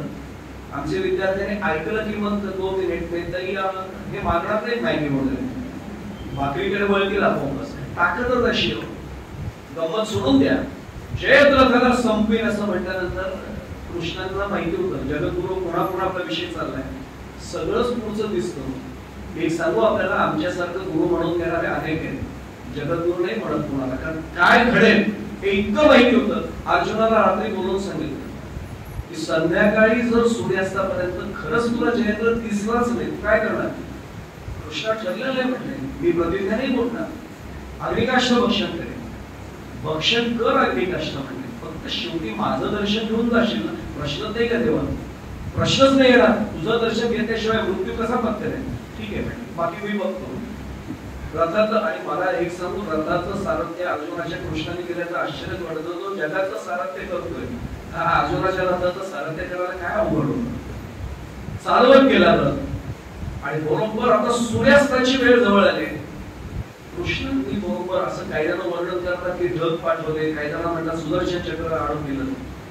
आपल्याला एक सांगू, अगदी साधा भागे देव जगत नियंता होता त्यावेळी सूर्यग्रहणाची स्थिती त्यांनी निर्माण केली. ते खग्रास सूर्यग्रहण पूर्ण सूर्यास्ताचा मास झाला. आता सूर्यास्त झाला म्हटल्याबरोबर रणभेरी बाजली संपल्याची, आता युद्ध संपलं आणि त्यावेळी खरंच सगळे थांबायचंय. ते रात्रीच्या वेळी आले वगैरे तुम्हाला हे नव्हतं पूर्वीच्या काळी, सगळं बंद. सूर्यास्तानंतर सगळे थांबले आणि जयद्रथाला कळलं झाला सूर्यास्त. आता अर्जुन अग्निकाष्ठ भक्षण करायला, आता बघायला मला पाहिजे. आला पुढे बघ, कृष्ण फक्त बघत होता, त्याने येऊन दिलं. पहिल्या रांगेत येऊन तो उभा राहिला. अग्निकाष्ठ भक्षण करण्याची सगळी तयारी झाली आणि अर्जुन पुढे आला. साश्रू नयनाने देवाच्या पाया पडला. देवाने फक्त खांदे धरले, दर्शन घ्यायलाच बरं केलं. अग्निकाष्ठ भक्षण करताना पण माझ्याकडे पाहिलं विसरू नकोस, हा माझ्याकडेच पाहायचं शेवटी. हो म्हटला. वरती जाऊ दिलं त्या शिडीवर त्यांची तेपर्यंत. अर्जुनाची चिंता होती, त्या पोळीची चिंता होती एवढी. असा पूर्ण वरपर्यंत गेला. 3 वेळा काय असेल त्याचा मंत्र तो म्हटला आणि मागे देवाकडे हात जोडले तिथून देव एवढंच फक्त म्हणले, अर्जुना काढून घेतलं सुदर्शन चक्र, पुन्हा सूर्य दिसला आणि तो ती म्हणाली, हा सूर्य हा जयद्रथ, चालव बाण. फक्त एक सांगितलं, शिर असं तोड की त्याचे वडील जे आहेत त्यांच्या मांडीवर जाऊन ते पडले. कारण शाप होता, जर ते शिर मातीत पडलं असतं तर ज्याने ते तोडलं त्याच्या डोक्याची शक्ल झाली असती. तेही घडलं. का लागतो जगद्गुरु आपल्याला कळेल. अग्निकाष्ठ भक्षण करण्याची प्रतिज्ञा केलीस तू, पण प्रत्येक वेळी प्रतिज्ञा अशी नाही पाळायची. बाकी सोडून त्या भीष्माचार्यांची प्रतिज्ञा मोडायला लावली ना. का कौरव हरले त्याच्या मागे कृष्ण म्हणते जगद्गुरु एवढ्यासाठी की प्रतिज्ञा नाही महत्वाची, राष्ट्रहित महत्वाचं आहे. माझ्या भारतामधलं मी अनुभव निर्माण करणार नाही वगैरे हे फार जुनं झालं. आम्ही प्रथम वापर करणार नाही इथपर्यंत म्हणायलाही हरकत नाही, पण वेळ आली तर चालवू म्हणण्याचे दिवस आले. असा कुठला तरी कृष्ण कोणाच्या तरी मनात जागा व्हावा लागतो तर राष्ट्राचं हित साधलं. फार म्हणजे मला सावरकरांचं वाक्य आहे ते फार आठवतं. सावरकर स्वतःला कधी आध्यात्मिक म्हणवायचे नाही, पण सावरकरांना भगवान गोपाल कृष्ण नक्की समजले होते. आत्यंतिक अहिंसा हे महापाप हे सावरकरांचं प्रसिद्ध वाक्य. आणि आपल्याला कळलं असेल भीष्माची प्रतिज्ञा जरी केलेली होती 10व्या दिवशी, मगाशी म्हटलं 10 दिवस जरी एक ओरखडा अंगावर नाहीये, अस्वस्थ कोण झाला असेल, शकुनी मामा. त्याच्या लक्षात आलं की हे दुर्योधनाला आता सांगणं आवश्यक आहे. दुर्योधनाच्या कानात भरलं. आणि एक सांगू, असे हलके कान असलं तर आपल्याला असे अनेक शकुनी मामा भेटतात. महाभारतात एक एक कृष्णाने घडवलं जाते. आपल्याला प्रत्येक वेळी आजच्या 21व्या शतकातही हे सांभाळायला आणि त्यांनी घडवलं ना. तेच जाऊन काना सांगितलं, दुर्योधना हरण्याची लक्षणं तुला कळते का? म्हणले की कधीच नाही जिंकणार आपण. असं कसं म्हटलं, आपल्याकडे पडशो 10 दिवस झाले त्यामुळे कौरव आतापर्यंत बेरे पांडवांच्या अंगावर एकाच्या तरी ओळखट आले नाही आला. म्हटले कारण सांगू का? काय कारण आहे? म्हणाले कृष्ण. अरे कृष्ण सोडून दे रे, हे भीष्म पितामह. कोणाला सेनापती केलेस? भीष्म पितामहांना. ते कृष्णाच्या बाजूने आहेत, त्यांचा पांडवांवर जास्त जीव आहे. नाही रे असं होणार नाही, मी सांगतो तुला. म्हणले असंच आहे. आणि आपल्याला पुढे जाण्यापूर्वी सांगतो, शल्य नाव आपण ऐकलेलं असेल, त्या शल्याला सुद्धा सेनापती व्हायचं होतं. सगळं झाल्यावर दुर्योधन चिडला. मी आपल्याला एक पुढे जाण्यापूर्वी सांगू, रामायण आणि महाभारताचे 2 संदेश आम्हाला खूप चांगले दिले. रामायणाने संदेश असा दिला की फार खुशीत असाल तेव्हा कोणाला काही वचन शब्द देऊ नका, नाहीतर दशरथ राजांसारख्या अडचणीत या. आणि महाभारत आम्हाला सांगतं खूप संतप्त असाल, क्रोधिष्ठ असाल, तो उगाच काहीतरी कोणाला शाप दिल्यासारखं किंवा काहीतरी भरती प्रतिज्ञा केल्यासारखं करू नका, अडचणीत या. आणि नेमकं तसंच झालं. भीष्म पितामहांकडे दुर्योधन गेला. असा नुसतं बंधन केल्यापुरता औपचारिकता म्हणून केल्याचं सांगितलं, भीष्म पितामह कोणाच्या बाजूने लढताय? म्हणजे दुर्योधन हा आवाज तुला शोभत नाही, पितामह म्हणजे आजोबा आहे तुझा, ते सगळं ठीक आहे, कोणाच्या बाजूने लढताय? ते म्हणजे कोणाच्या, म्हणजे कौरवांचा मी सेनापती आहे. कागदोपत्री झालं. म्हणले तुमचं पांडवांवर असलेलं आणि कृष्णांवर असलेलं प्रेम जपून नाही राहिलेलं, तुम्ही त्यांच्या बाजूने लढताय ना. कुणी सांगितलं तुला? शकुनी मामा तुला बोलला का? कुणी सांगितलं? महत्वाचं ते पितामह. एकाही पांडवांना काही झालेलं नाही, कोणाच्या बाजूने लढताय? आणि नेमके संतप्त झालेले भीष्म पितामह पटकन प्रतिज्ञा करतात, उद्या सूर्यास्तापर्यंत निष्पांडवी पृथ्वी केली. ही पृथ्वी निष्पांडवी. म्हणून मगाशी राग आला की काहीतरी प्रतिज्ञा बदली करूच नाही. माझ्यासारख्याची प्रतिज्ञा कोणीच असताना पण पूर्ण होत नाही. मी तर 31 डिसेंबरला दरवर्षी प्रतिज्ञा करतो, 12 सूर्यनमस्काराशिवाय काही पुढचं काही करणार नाही. 3 दिवस होतात, 4थ्या दिवशी काही ते 12 सूर्यनमस्कार होत नाही. मी केव्हाही प्रतिज्ञा केली तरी पूर्ण होत नाही, ते सोडून द्या. पण त्यांनी प्रतिज्ञा केली. आणि ही प्रतिज्ञा आपल्या सर्वांना तो प्रसंग माहिती, मी तपशिलात जात नाही, मला वेळ पुरणार नाही. ही सगळी प्रतिज्ञा जेव्हा कृष्णांना कळली, द्रौपदीला कळली, कारण द्रौपदी ही सर्वात काळजाचा तुकडा असलेली बहीण आहे. तिला घेऊन निघाल्या रात्रीच्या वेळी, मी तपशिलात जात नाही, मला वेळ नाही पुरणार. द्रौपदीला घेतलं, कृष्ण कुठे जायचंय, तुला काय करायचंय, मी सांगतो तिथे तुला यायचंय. घेऊन गेले. पायामध्ये काटे टोचायला लागल्यानंतर स्वतःच्या पादुका दिल्या. ते म्हणते नाही देवा, ज्या पादुकांना आम्ही आमचं मस्तक टेकवायचं त्या मी माझ्या पायात घाले, मी सांगतोय म्हणून घाल. जोडे पायात स्वतःचे घालायला लावले. गेले तिथपर्यंत. तिथे दोघांनाच प्रवेश होता. भीष्माचार्यांच्या त्या छावणीमध्ये एक भगवान कृष्णांना आणि सवाष्ण स्त्री असेल तिला प्रवेश होता. तिथपर्यंत गेले. आणि कृष्ण कन्हैया मगाशी मी झालं 3 वेळा नटखट कन्हैया आमचा, घोंगडी पांघरून बसले. आणि तिला एवढंच सांगितलं, द्रौपदी आज जायचं आणि फक्त एवढं करायचं, नमस्कार करायचा, बाकी बोलायचं काही नाही. अरे पण कृष्णा ते विचारतील ना, तू आली कशी? काही सण माझं नाव सांगू नकोस. कृष्णा ते पितामह आहेत, त्यांचा अवमान नाही करता येणार, कारण हिच्यावर संस्कार होते. ही आदिमाय आहे, आदिशक्ती प्रत्यक्ष. त्यांचा अवमान कसा मी करेन? त्यांच्या प्रश्नाचं मला उत्तर द्यावं लागेल. काहीही सांग, अरे कृष्ण मला नाही सुचत आहे. काय कृष्णाने उत्तर दिलं असेल? कृष्ण मध्ये जगद्गुरु पांडवांना कसा गुरु मिळाला असेल? एवढंच सांगितलं द्रौपदी. त्यांनी विचारलं आणि आग्रह केला तर सांग, माझा जोडे राख्या आहे. कारण चपला हातात घेऊन पुन्हा बसला होता, द्रौपदीच्या पायात चपला घेऊन, माझा जोडे राख्या. याचा अर्थ तो नाही बरं का, मराठी भाषा आपल्याला कळली पाहिजे. माझा जोडे राख्या आलाय. पृथ्वी निष्पांडवी जर करीन म्हटलं तर कपाळावर वैधव्य येणार होतं, कपाळावर जो कुंकू पुसलं जाणार होतं. माझी जोडी राखणारा माझा जोडे राख्या, एवढंच सांग म्हणजे. आणि अशी घुंगली मागून बसून राहिला त्याने, जणू काय आपण त्या गावचेच नाही. पितामह अस्वस्थ झालं, ते काय प्रतिज्ञा करून बसलोय मी? पृथ्वी निष्पांडवी करीन. अरे कौरव एक वेळ कसे वागतात मला दिसते, मी नाहीला तरी त्यांच्या बाजूनी आहे. असे अनेक जण नको त्यांच्या बाजूने अनेक ठिकाणी असतात, आपण पाहतो. म्हणजे मी त्यावेळेच सांगतोय, महाभारतात राहावं लागतं. तर काय करणार, आपले लोक विचित्र वागले तरी नाही काय करताय. अस्वस्थ होऊन फेरे मारत होते आणि काकडांचा आवाज आल्याबरोबर नेहमीच्या सवयीने आशीर्वाद दिला. अखंड सौभाग्यवती भव. ती द्रौपदी होती. पटकन उभी राहिली, विचारले, पितामह हा आशीर्वाद या जन्मासाठी का पुढच्या जन्मासाठी? पांचाली तू एवढा रात्री आलीस कशी? पितामह ते महत्वाचं नाहीये, पण हा आशीर्वाद या जन्मासाठी का पुढच्या जन्मासाठी? कुणी आणलं तुला एवढं सांग. आशीर्वाद दिला तो दिला, तो कायमचा आहे. कोणाबरोबर आली? माझा जोडे राख्या आलाय. पितामहांनी अंगावरची शाल टाकली, धावत गेले. कृष्ण कन्हैया असे बसलेले होते, घोंगडी वर केली बाजूला आणि साष्टांग दडवले होते. कृष्णा तुझ्याशिवाय कोणी हिला आणणार नाही, मला माहिती, मी ओळखलंय तुला कृष्णा. तिच्याशिवाय ही युक्ती कोणालाच सुचणार नाही की तू त्याला सांगितलं. अरे ज्यांचा पाठीराखा भगवान गोपाल कृष्ण आहे त्याला भीष्म काय करेल? आणि भीष्मांचा जो प्रतिज्ञा त्यांची होती निष्पांडवी करेल, ती तर तोडावी लागलीच. आपला विषय चाललाय विजय प्राप्त होण्यासाठी, भव्य ध्येय गाठण्यासाठी, ध्येयपूर्तीसाठी वैयक्तिक निष्ठाने प्रतिज्ञा महत्वाच्या नसतात. अहो भगवान गोपाल कृष्णाने स्वतःची प्रतिज्ञा मोडली ना. न धरी शस्त्र करी मी, असं म्हणणारे गोपाल कृष्ण. आता रथाचं चाक आलं ना, आणि भगवंताच्या हातात रथाचं चाक आल्यावर ते सुदर्शन चक्र व्हायला वेळ काय लागतोय?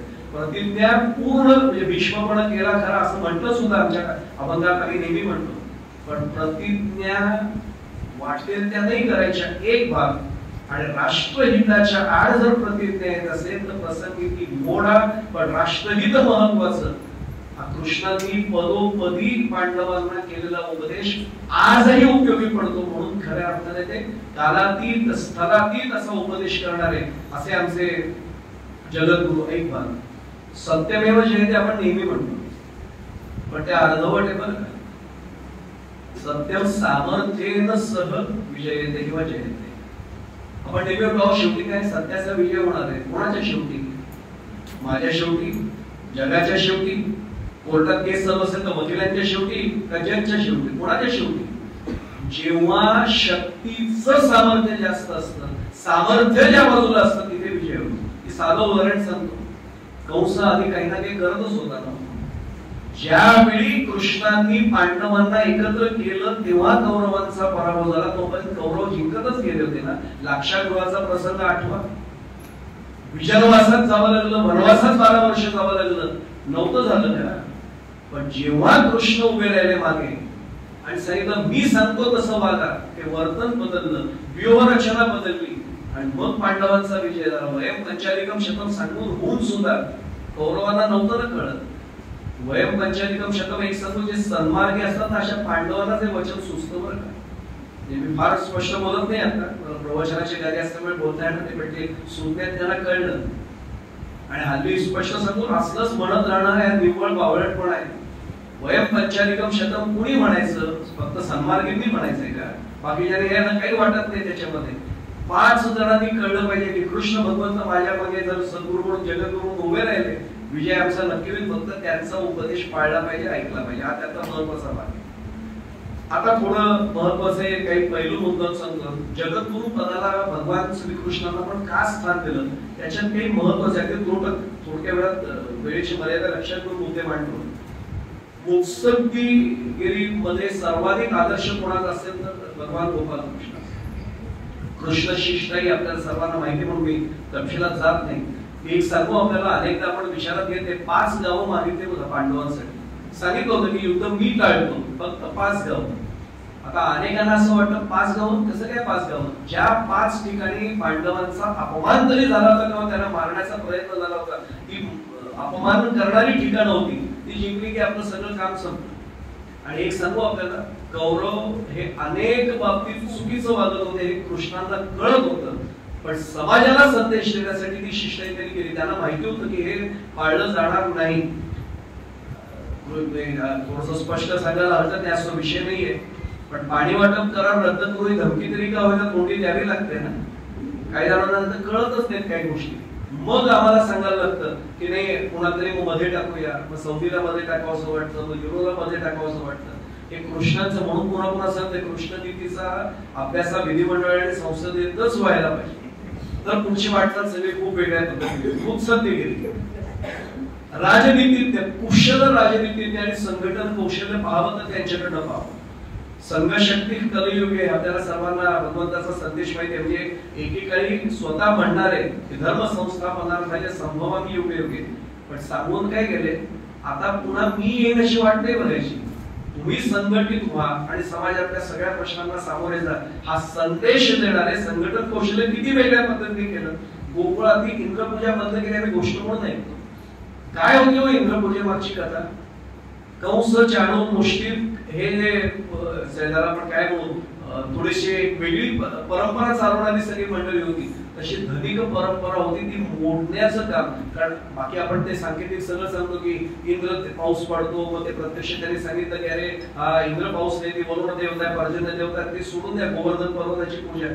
याच्या मागे मुख्य संदेश असा होता की केवळ धनिकांच्या मागे जाऊ नका, संघटित झाल्यानंतर तुमचं कोण काय करते. म्हणून कृष्णांना एका कर्मेवर गोवर्धन उचलता नसता आला आधी, पण सगळ्यांना उचलायला लावलं आणि मग फक्त एक कर्मे लावली. मग अशी सांगितलं सामर्थ्य आहे चळवळीचे जोजे करील तयाचे, परंतु तेथे भगवंताचे अधिष्ठान पाहिजे. एक करंगोली लावली पण त्याचं अधिष्ठान ठेवा, पण प्रयत्न. एक सांगू आपल्याला, जगद्गुरु आपण म्हणतोय कृष्णांना, कृष्णाने सर्वात मोठा जर काही संदेश आम्हाला दिला असेल तर कार्य तुम्ही करायचंय, पाठिंबा मी देईन, मार्गदर्शन मी करेन, तुम्ही बसा घरी आणि मी सगळं करेन, हे होणार नाही. मी काय म्हणतो आपल्याला सहज अशी अनेक उदाहरणं मी देत जाईल. प्रत्यक्ष सगळ्यांना कार्य प्रवट त्यांनी केले. म्हणून तर गीता ही कशा पद्धतीने अर्थ लावता तशी लावली जाते. कोणी भक्तीपर अर्थ लावले, कोणी कर्मपर लावले, कोणी ज्ञानपर लावले, कोणी योगपर लावले. सगळ्या दृष्टीने सगळं बरोबर आहे, पण चूक काहीच नाही. पण योगाला कर्मसु कौशलम हे ज्याला संदेश कळला त्याला कृष्णमध्ये जगद्गुरूंचा अर्थ कळला. कोणतंही कर्म असो ते कौशल्याने करा, हा सर्वात महत्वाचा गाभा कृष्णाने दिला. सगळ्यांना कार्य प्रवट केले. मी पुन्हा पुन्हा सांगतो, तिथून लढवून कपडे समजते, कृष्ण म्हटलं चालणार नाही, लढायला सगळ्यांनी यायचे, मी आहे. एक सुदर्शन चक्र सोडलं असतं तर सगळे कौरव मेले असते. का पांडवांना लढायला लावलं? काय म्हणतं आपल्या लक्षात येत असेल, तुम्ही करायचंय, मदतीला मी मागे, मार्गदर्शनाला मी मागे, सगळ्यांना कार्य प्रवट केला त्याचा भाग आहे. म्हणजे मी काही वेळा गमतीत सांगत असतो की लोकशाहीमध्ये शेवटी संघटना हाच महत्वाचा भाग आहे. सगळे एकत्र आल्याशिवाय लोकशाहीचं रूपच अस्तित्व देत नाही. हा जणू काही संदेश त्यावेळेचा एक वेगळ्या प्रकारचा होता. विजय योद्धा तर होतेच, अनेक पाप्यांचं निर्दालन केलं हाही भाग आहे. त्याच्यात आठवण तरी म्हणून सहज सांगतो, 2च नावं सांगितली तर कळेल, अघासूर आणि बकासूर त्यांनी मारले. पहा, असुर म्हणजे राक्षस. अघासूर हे नुसतं नाव नका बघू, त्या नावाचा अर्थ समजून घ्या. अघ म्हणजे पाप आणि पाप करणारा असुर म्हणजे अघासूर. मी उदाहरण सांगतो. मी मागे गणेश जन्माच्या वेळी नेहमी सांगत असतो की माघ महिना आल्यावरच गणपतीचा जन्म का झाला. मा अघ पाप नाही अशी स्थिती आली की गणपतीचा जन्म होतो. गणपती हवेत असं वाटत असेल तर पाप थांबूया, आपोआप गणपतीचा उदय होईल, गणपतीचा जन्म होईल, गणपतीचा अवतार. तसा बकासूर सुद्धा, बक म्हणजे दंभ आहे, दंभ म्हणजे दांभिकता. आज बकासूर नाहीये तसं वाटतं आपल्याला, आज अघासूर नाहीये तसं वाटतं का? पाप करणारे असुर अनेक आहेत. आणि दंभ करणारे असुर अनेक आहेत, पण त्यांच्यापासून मुक्तता मिळवण्यासाठी हा वध करावा लागतो हेही त्यांनी सांगितलं. भगवद्गीतेचं तर मी आपल्याला सांगितलं की कोणत्याही संकुचितपणाचा कुठेही लवलेश नाही अशा स्वरूपाचा उपदेश हा भगवान गोपाल कृष्णाने आम्हाला केला. मी 2 मुद्दामून त्याचे उल्लेख फक्त करतो. आपल्याला मगाशी म्हणलं पहिला अर्जुन विषयाने होते, मग नंतर दुसऱ्या अध्यायापासून अर्जुनाची संभ्रमावस्था संपवली. सगळं करताना त्यांनी इतकं अर्जुनावर म्हणजे क्लैप्यावस्था अशी तरी त्यांचा शब्द आहे, ही अवस्था अशी होती की बस मी निघतो कृष्ण, हे गांडीव धनुष्य खाली ठेवलं, मी आता निघून जातो हिमालयात कुठे ते तपस्या करायला बसेल. आणि मग आपल्याला सगळ्यांना माहितीये जे श्रेयान स्वधर्म विगुणा परधर्मास अनुष्ठितात हा श्लोक सगळ्यांना माहितीये, माऊलींचं भाष्य त्याच्यावर अफरात येते बरं का. आगा स्वधर्म हा बापूला जरी का कठीणू झाला तरी हाच अनुष्ठेला मला ते आपल्याला लक्षात आलं असेल. स्वधर्मे निधनम श्रेया परधर्मो भयावह हे सांगणारे कृष्ण. पण जगद्गुरु पदाला का अर्जुनासाठीच नाही सगळ्यांसाठी गेले. सगळा उपदेश जेव्हा अर्जुन पाळायला लागला तेव्हा 18वा अध्याय काढून पहा. एकीकडे श्रेयान स्वधर्म विगुणा म्हणणार आहे, 18व्या अध्यायात त्याला खात्री पटली. त्यांनी काय सांगितलं मग, सर्व धर्मात परित्यज्य मामेकम शरणं व्रज अहं त्वा सर्व पापेभ्यो मोक्षयिष्यामि मा शुचि. अरे सोडून दे सगळे धर्म, आता सोड. धर्म म्हणजे हिंदू मुस्लिम ख्रिश्चन धर्म नाही. मी जे काही माझं विहित कर्म करत आहे तो माझा धर्म आहे. मी शिक्षक असेल तर शिकवणं माझा धर्म आहे, शेतकरी असेल शेती करणं माझा धर्म आहे. मगाशी 3 जगद्गुरु आहेत. आमच्या जगद्गुरु तुकाराम महाराजांनी हेच सांगितलं, मळे झाकून या करीती पेरणी गुणवी असे वाणी लवत आहे. अरे आपलं कर्तव्य नाही चुकायचं कधी हे सांगणार आहे. अंतिम अध्यायात 18व्या अध्यायात काय म्हणतात, सर्व धर्मात परित्यज्य सोडून दे, फक्त माम एकम शरणं व्रज, मला एकट्याला फक्त तू शरण आहे बस. अहं त्वा सर्व पापेभ्यो मोक्षयिष्यामि मा शुचि, सगळ्या पापांपासून मी तुला मोकळा करतो हे सांगणारे जगद्गुरु. हा प्रवास लक्षात आपल्याला येतो की ते आपल्या शिष्याला धर्म सोडू नको सांगतायत, कर्तव्य सोडू नको. आणि आता सगळं पटल्यानंतर आता मी आहे ना ही ग्वाही सुद्धा त्याला देत आहे. ही सामर्थ्य असलेले आमचे हे जगद्गुरु. मी मुद्दामून उल्लेख एक करून सांगतो. 5 पांडव असा नेहमी उल्लेख करतो. पांडव तिकडे नव्हते बरं का, ते इथेच आहेत. 5 ज्ञानेंद्रिय पांडवच आहेत, 5 कर्मेंद्रिय 5 पांडवच आहेत, पंचप्राण 5 पांडवच आहेत. आणि हे जेव्हा गोंधळात पडतात तेव्हा भगवद्गीतेच्या माध्यमातून जगद्गुरु कृष्ण आमच्यामध्ये येतात आणि सांगतात या ज्ञानेंद्रियाचं हे कार्य, या कर्मेंद्रियाचं ते कार्य, हे पंचप्राण असेच वापरले पाहिजे. मग आम्हाला म्हणून प्रश्न योग सुद्धा त्यांनी सांगितलेलं आहे, कर्मही त्यांनी सांगितलेलं आहे, ज्ञानही त्यांनी दिले आणि भक्तीचं अनुसंधान त्यांनीच आम्हाला दिलेलं आहे. हा त्यातला सगळा भाग आहे.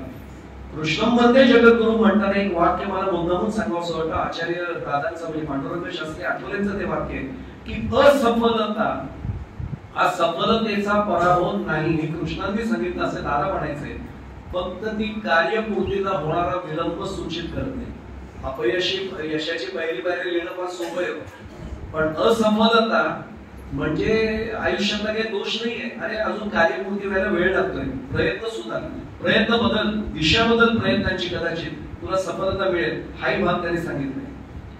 मी जेव्हा कृष्णामध्ये जगद्गुरूंचं चिंतन करायला बसतो तेव्हा माझ्या लक्षात असं येतं, कृष्णांनी मला 3 संदेश महत्वाचे दिले की मी माझं बाल्य टिकवीन. एक सांगू, प्रत्येक जण किती मोठा झाला तरी लहान बालक आपलं जाता कामा नाही. अगदी साधा भाग आहे. आपण एकटे असताना सुद्धा जाणवतं की लहानपणासारखं. आणि ज्याचं बाल्य टिकून आहे ना, बाल्य म्हणतोय आणि शब्द पुन्हा नंतर सांगतो, बाल्य ज्याचं टिकून आहे तो कधीच निराश होत नाही. बाल्य टिकून राहिलं पाहिजे, बालिशपणा केला पाहिजे. लक्षात आला फरक आपल्याला. माझं तारुण्य टिकून राहिलं पाहिजे, माझ्यात उच्छृंखलपणा येता कामा नये. म्हणून भगवद्गीतेचं त्याला कुंपण आहे. आणि मी वृद्ध होणार आहे, साधी गोष्ट आहे. शरीर घेऊन आलं तर वृद्ध होणारच आहे, पण मी वयाने शरीराने जर्जर म्हणजे वृद्ध झालो तरी निराशेने मला कधी ग्रस्त करता कामा नये. हे सांगणारे विश्ववंदे जगद्गुरु म्हणजे आमचे कृष्णवंदे जगद्गुरु भगवान गोपाल कृष्ण आहे. हा त्यातला महत्वाचा भाग आहे. विद्यार्थ्यांना त्यांनी किती छान उपदेश केलाय. म्हणजे आजही मी मगासपासून होते काळातील सलातील त्यांचा उपदेश लागू आहे. तद्विद्धी प्रणिपातेन परिप्रश्नेन सेवया उपदेशन्ते ते ज्ञानम ज्ञानेनच तत्वदर्शिना. आजही हा उपदेश लागू नाहीये का?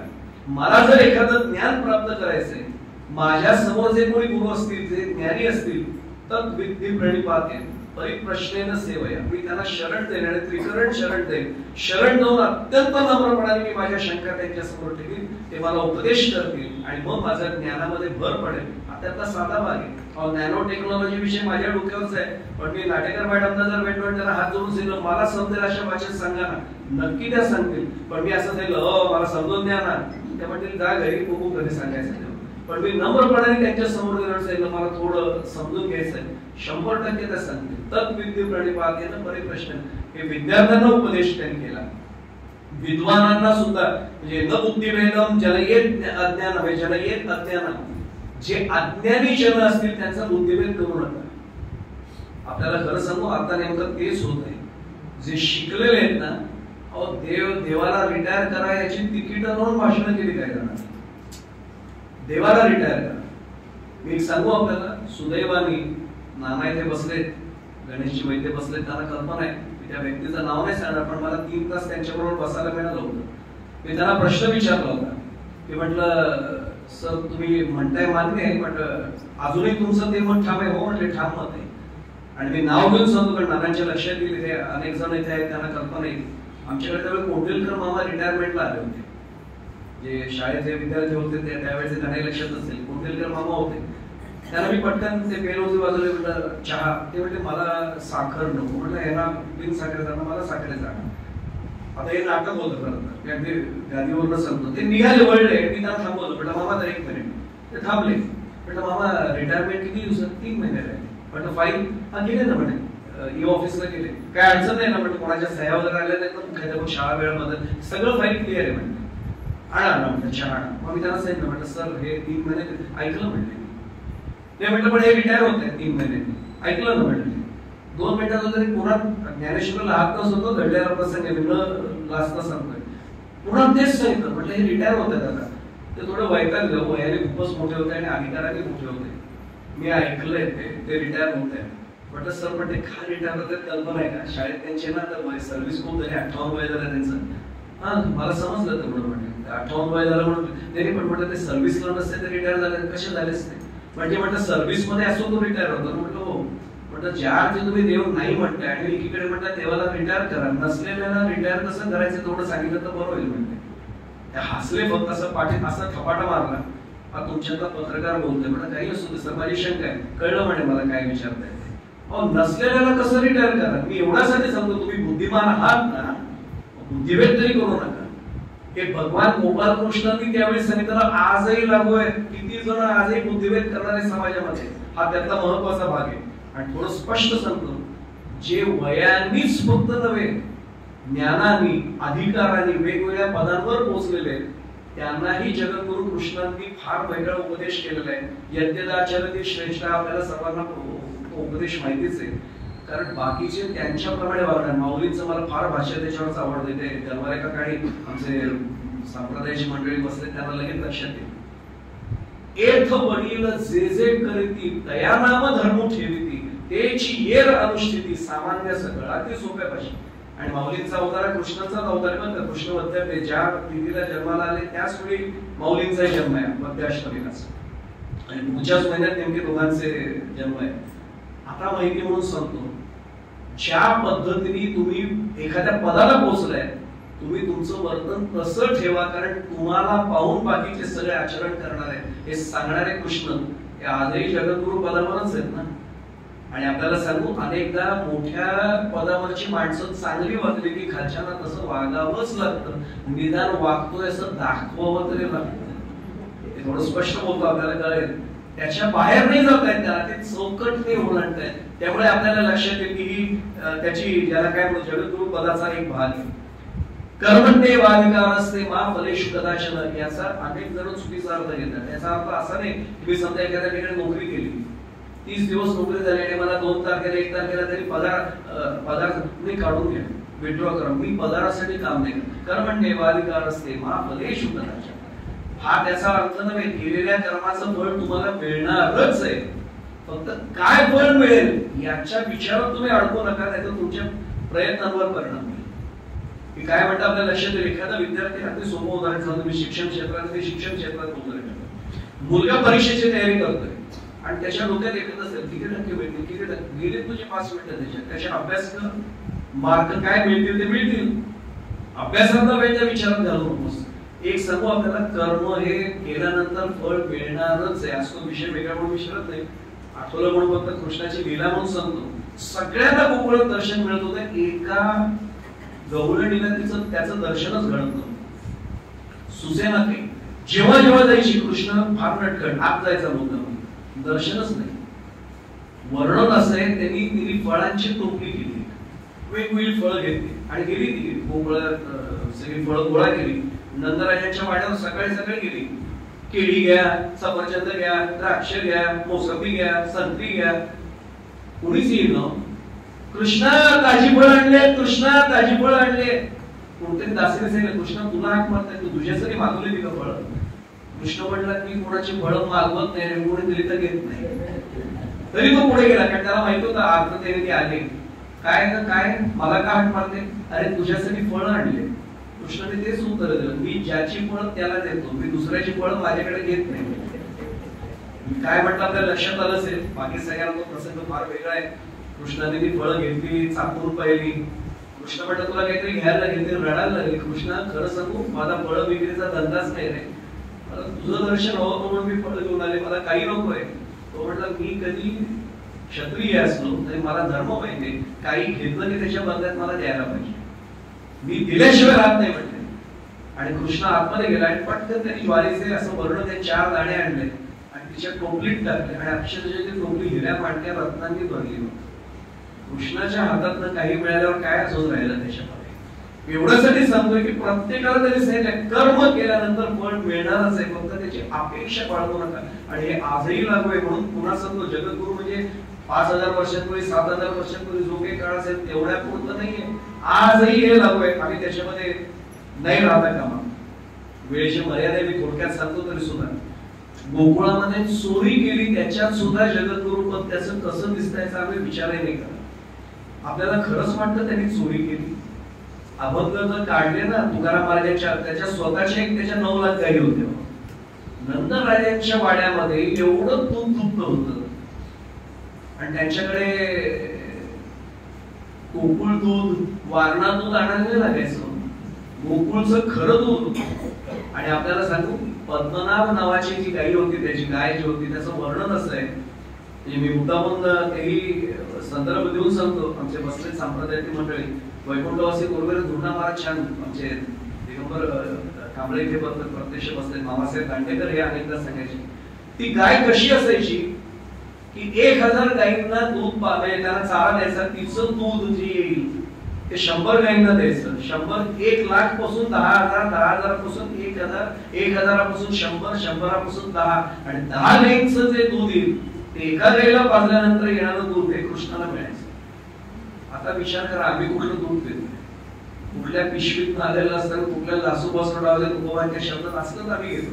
कृष्णांनी हे सगळं एवढ्यासाठी मी सांगतोय, त्यांना चोरी करायची आवश्यकता नव्हती. त्या गवळणी ज्या म्हणायच्या ना की कृष्णाने चोरी केली, यशोदा मैयाकडे तक्रार. आपल्या सर्वांना तुलसीदासांचं पदही माहिती आहे, मैया मोरी मै नाही माखन काय वेळ. त्यांनी अगदी सगळे वर्णनही त्यांनी केली. प्रात भई गौवन के पाछे, सांज भई घर आयो मैया मेरी मै नाही माखन काय. पण शेवटी त्यांनी आईचं जेव्हा डोळ्यात, कारण आईने सगळं वर्णन केलं, मला कल्पना आहे कृष्णा तुला माझ्यावर विश्वास नाही, कारण मी तुझी खरी आई नाही ना, मी तुला सांभाळते ना. आणि इथे कृष्ण त्यांना लक्षात आलं आपण काय बोलून बसलोय.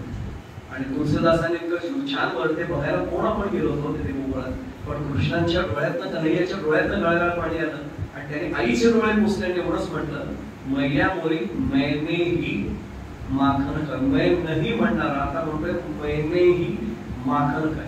ती चोरी नव्हती. आणि त्या गवळणीत तक्रार घेऊन नाही यायच्या, त्या तक्रार आणायच्या ना, त्याचा अर्थ असा होता, कृष्ण त्यांच्या घरी गेला, माझ्या घरी नाही यायला. जी गवळण तक्रार करायची, कृष्ण म्हणाला उद्याच्या यादीत तिचं नाव पाहिलं, बहिणीच्या घरी जाऊया. पुढे जाण्यापुढे सांगू, जगद्गुरु आपण म्हणतोय, प्रत्येक गोष्टीतनं अर्थ आहे. मथुरेमध्ये गोकुळातलं सगळं दूध कुठे जायचं, दूध सगळं मथुरेला जायचं. कृष्णाने सांगितलं माझे गोपाळ बळकट झाले पाहिजे, हे जर दूरवर राहिले तर पुढे युद्धाची वेळ झाल्यानंतर यांच्या तब्येतीचं काय. म्हणून ती जी वाट अडवणं आहे, त्याला वगनाट्यात आम्ही मजेशीर स्वरूपात आणलं सगळं सोडून द्या, पण मुळामध्ये तिथे तो एक त्याचा अर्थ आहे. आणि तो लोणी चोरायचा. लोणी हे काय मंथोनी नवनीता तैसे गे अनंता वाया व्यर्थ करता सांडी मात्र ते सार आहे. आणि लोणी हे एक प्रकारे सज्जनांचं चित्त आहे. मृदू सवाय नवनीत तैसे सज्जनांचे चित्त. तो लोण्याची चोरी करायचा म्हणजे सर्वांचं चित्त सोडून द्यायचं. अहो एका गवळणीने कृष्णाकडे तक्रार केली की तुझी बासरी आहे ना ती दुपारनंतर वाजव. काय अर्थ एकेका गोष्टीत भरलाय. नेहमीच तो कर्मणूक म्हणून गोष्ट ऐकायचीच नाही भगवंताची. कृष्ण मध्ये जगद्गुरु म्हणजे एकेका गोष्टीत करुणी साय असं शिकवते, पण सहज बोलणं हितोपदेश. ती म्हटली दुपार नंतर वाजव ना थोडी, आधी नको वाजव माध्यमी. कृष्ण काय कमी नटखट आहे का? माझी बासरी काय बेसून असते का? ती म्हणजे कृष्ण त्या बासरीला काय महत्व आहे? ती तुझ्या आदराला लागते म्हणून तिला महत्व आहे. बासरी आमच्यासाठी काय महत्वाची? मग का नको वाजव म्हणते? अरे ती बासरी वाजल्यानंतर फक्त आमचं अंतःकरण आहे की चोरीतले लाकडं द्रवतात रे, त्याला पाणी सुटतं. आणि किती भूकलेली भूकर मारले ना तरी ती लाकडं आगीने पेटतच नाही. तो स्वयंपाकाला उशीर झाला की सासूबाईचे रोज बोल मी ऐकते, स्वयंपाक झाला तरी तो वाजव. मग तल्ली म्हणून ऐकत बसेल, मला जेवण नाही मिळालं तरी चालेल, पण एकदा सगळ्यांचा स्वयंपाक होतो. आणि एवढंच नव्हे, त्या सगळ्या गवळणींनी म्हणजे कृष्णाने जगद्गुरु म्हटल्यावर आणखी एक गोष्ट सांगितली, लक्षात राखून सांगतो. एकदा कृष्ण एखाद्या ठिकाणून बाहेर पडले की तिथे परत कधी गेले नाही. ज्या ठिकाणी जन्म झाला त्या कारागृहामध्ये कृष्ण गेले त्या मला दाखवून बघा. महाभारत ज्या गोकुळात एवढ्या लीला केल्या त्या गोकुळातनं कृष्ण बाहेर पडले, परत गेले त्या दाखवा. अहो 3 महिने एखाद्या भाड्याच्या खोलीत राहून एखाद्या बंगल्यात जरी मी गेलो ना तरी आलेल्या कोणाला तो भाड्याची खोली दाखवा देतो. 3 महिने इथे राहिलो होतो. अरे किती जीव अडकवशील तिथे. तू गेलास ना बंगल्यामध्ये, आता पण आमचा जीव पहिल्याच जागेत कुठेतरी अडकलाय. कृष्णांनी एके सहित पुढचा टप्पा आल्यावर मागे नाही बघायचं, संपला तो विषय. पण त्यांनी काय केलं होतं, गोपगोपिका अस्वस्थ झाल्या आणि उद्धवजींना त्यांनी सांगितलं. महाभारतात ते उद्धवजी तुला लगेच प्रवचन त्या कीर्तनकारांनी करावं लागेल. उद्धवजींना त्यांनी सांगितलं गोकुळात जा, तुम्ही ज्ञानयोगाचे अधिकारी त्यांना सांगा भगवंता सगळीकडे. उद्धवजी यांचा रथ घेऊन निघाले. सगळे विमनस्क मनस्थितीत होते, पण धूळचे लोट पाहिले. लक्षात आलं धुळीच्या लोटांवर कळलं रथ भगवंताचा आहे. धावत गेल्या सगळ्या गोपगोपिका हातातली कामं टाकली. धुळीचे लोट खाली बसले. दिसला रथ. रथ दिसल्यावर थोडी निराशा झाली. भगवंताने येतात मध्ये उद्धवजी स्वागत केलं, औक्षण केलं, पाद्यपूजा केली, नमस्कार केले, सत्कार केला आणि हात जोडून जवळ विचारलं उद्धवजी भगवंत कुठे आहे? उद्धवजी असले ते ज्ञानयोगाचे अधिकारी, ते सांगण्यासाठी तुम्हाला देवाने पाठवलं. देवाने तुम्हाला का पाठवलं? देव का नाही? ते ऐकून तर घ्या म्हणते. देवाने त्यासाठीच पाठवलं ना. काय चुकीचा प्रश्न विचारला? तुम्ही काय विचारलं? ते म्हणते देव कुठे आहे? विठ्ठल जळी स्थळी भरला रिता ठाव नाही उरला किंवा रिता ठाव या राघवे विध नाही समर्थ. सगळीकडे देव बोलले. अरे या धुळीच्या लोटांमध्ये, धुळीच्या कणांमध्ये ते सुद्धा, रथामध्ये तो, या घोड्यांमध्ये तो, तुमच्यामध्ये. उद्धवजी हे सगळं करताना ब्राह्मण सभागृहात जेव्हा काय प्रवचन ना तिथे जाऊन सांगणार, आम्हाला सांगू नका, आम्हाला तुमच्या सारखाच सगुण स्वरूपातला भगवंत समोर पाहिजे. देतो म्हणले. हा आता सांगा ना असं. लगेच देतो म्हणले. द्या ना म्हणले. ते म्हणजे डोळे मिटायला लागतील. मिटतो म्हणले. सगळ्या गोपगोपिकांनी डोळे मिटले. काय करू म्हणले? ते म्हणजे काय नाही, मनात त्याचं फक्त स्मरण करा. बघा समोर उभा राहतो. रडायला लागल्या गोपिका. आता म्हणले का रडतो? एवढा सोपा मार्ग दिलाय. कृष्ण एकटा नाही ना गेला म्हणजे जाताना आमचं मन पण बरोबर घेऊन गेलं. कुठल्या मनात त्याचं चिंतन, म्हणून त्याला चित्त चोर असं नाव आहे. कृष्णाचं व्यक्तिमत्वाचे किती पैलू येतो. एकीकडे राजनीतिज्ञ, एकीकडे कुशल योद्धा, एकीकडे अत्यंत मुत्सद्दी आणि पराक्रमी, पण एवढा भाव सुद्धा भावविश्वात रमणारा आणि सगळ्यांना रमवणारा. काय त्याचं वर्णन कुठल्या स्वरूपात करू? ज्याचे पैलू जर शोधायला गेलो ना आयुष्य संपलं तरी कृष्णाचे पैलू नाही संपणार. हा त्याचा महत्वाचा भाग आहे. गोकुळामधल्या सगळ्यांचे षड्रिपू गोप संपवले. मी खरं सांगू आपल्याला, आधी पुढचं संकट मग हा दृष्टांत आपल्या समोर ठेवतो. आपल्याला असं वाटतं गोकुळ तिकडे कुठेतरी. गोकुळ तिकडे नाही हो. दादांनी खूप म्हणजे पांडुरंग शास्त्री आठवले छान वर्णन केले. गो नाम इंद्रिय. गो म्हणजे इंद्रिय, कुल म्हणजे समूह. इंद्रियांचा समूह म्हणजे आपलं शरीर, हेच गोकुळ. इथे तो एकदा अवतीर्ण झाला की तो आमच्यासाठी सुद्धा जगद्गुरु म्हणून आत्मोपदेश करायला आम्हाला प्रत्येक गोष्ट दाखवते. घडलं असं प्रत्यक्ष की एका गोपिकेचा नवरा हा चिडला तो म्हणला काय सकाळी उठल्यापासून सारखं कृष्ण कृष्ण कृष्ण कृष्ण चाललंय तुझं, बदल स्वभाव तुझा, आता लग्न झालंय तुझं, आता मी सांगेन ते तुला ऐकायचं, सगळं ऐकेन पण कृष्णाला विसरू नाही शकत. एकदाच सांगितलं, दोनदाच सांगितलं, अनेकदा सांगून बदल होईना. महाभारतात खूप प्रतिकात्मक कथा आहेत बरं का, त्यातली कथा आहे. ते असं जास्त घडलं होतं की आपण कोण बघायला गेलो होतो, पण त्या प्रतिकात्मक कथा आलेल्या आहेत. आता सांगतो पुढचा भाग. बैलगाडीत शिवली त्याने सामान भरलं, गोकुळ सोडायचं असं म्हणलं. तू इथे राहिलीस तर कृष्णाला विसरू नाही शकत, आपण गोकुळात न पुढे जाऊ. नाईलाज झाला आणि पूर्वी खरं सांगू नवऱ्याने सांगितलं की ते करायलाच लागायचं. बसली तरी तिने म्हटली अहो अजून सांगते, पण काय असतं मला माहिती आहे पूर्वी व्हायचं. तरी सुद्धा तिने सांगितलं थांबूया ना आपण, थांबूया ना, नाहीतरी तिकडे गेलं तर मी कृष्णाला विसरणार असं तुम्हाला वाटतं का? निदान तो दिसणार तर नाही तुला, थांब आपण गाव सोडून जाणार, गोकुळ सोडून जाणार. आणि बैलगाडीचा कासरा त्याने हातात धरला, बैलगाडी वेशीपर्यंत आली. आता सांगतो व्यास काका त्या प्रतिकात्मक कथेत इतकं सुंदर दिले, याच्यासारखा दिसणारा एक गाडीवान पुढे उभा, ए माझ्या बायकोला घेऊन कुठे चाललायस, खाली उतर. हा म्हटला शांतपणा करू नको, मी तिचा नवरा आहे.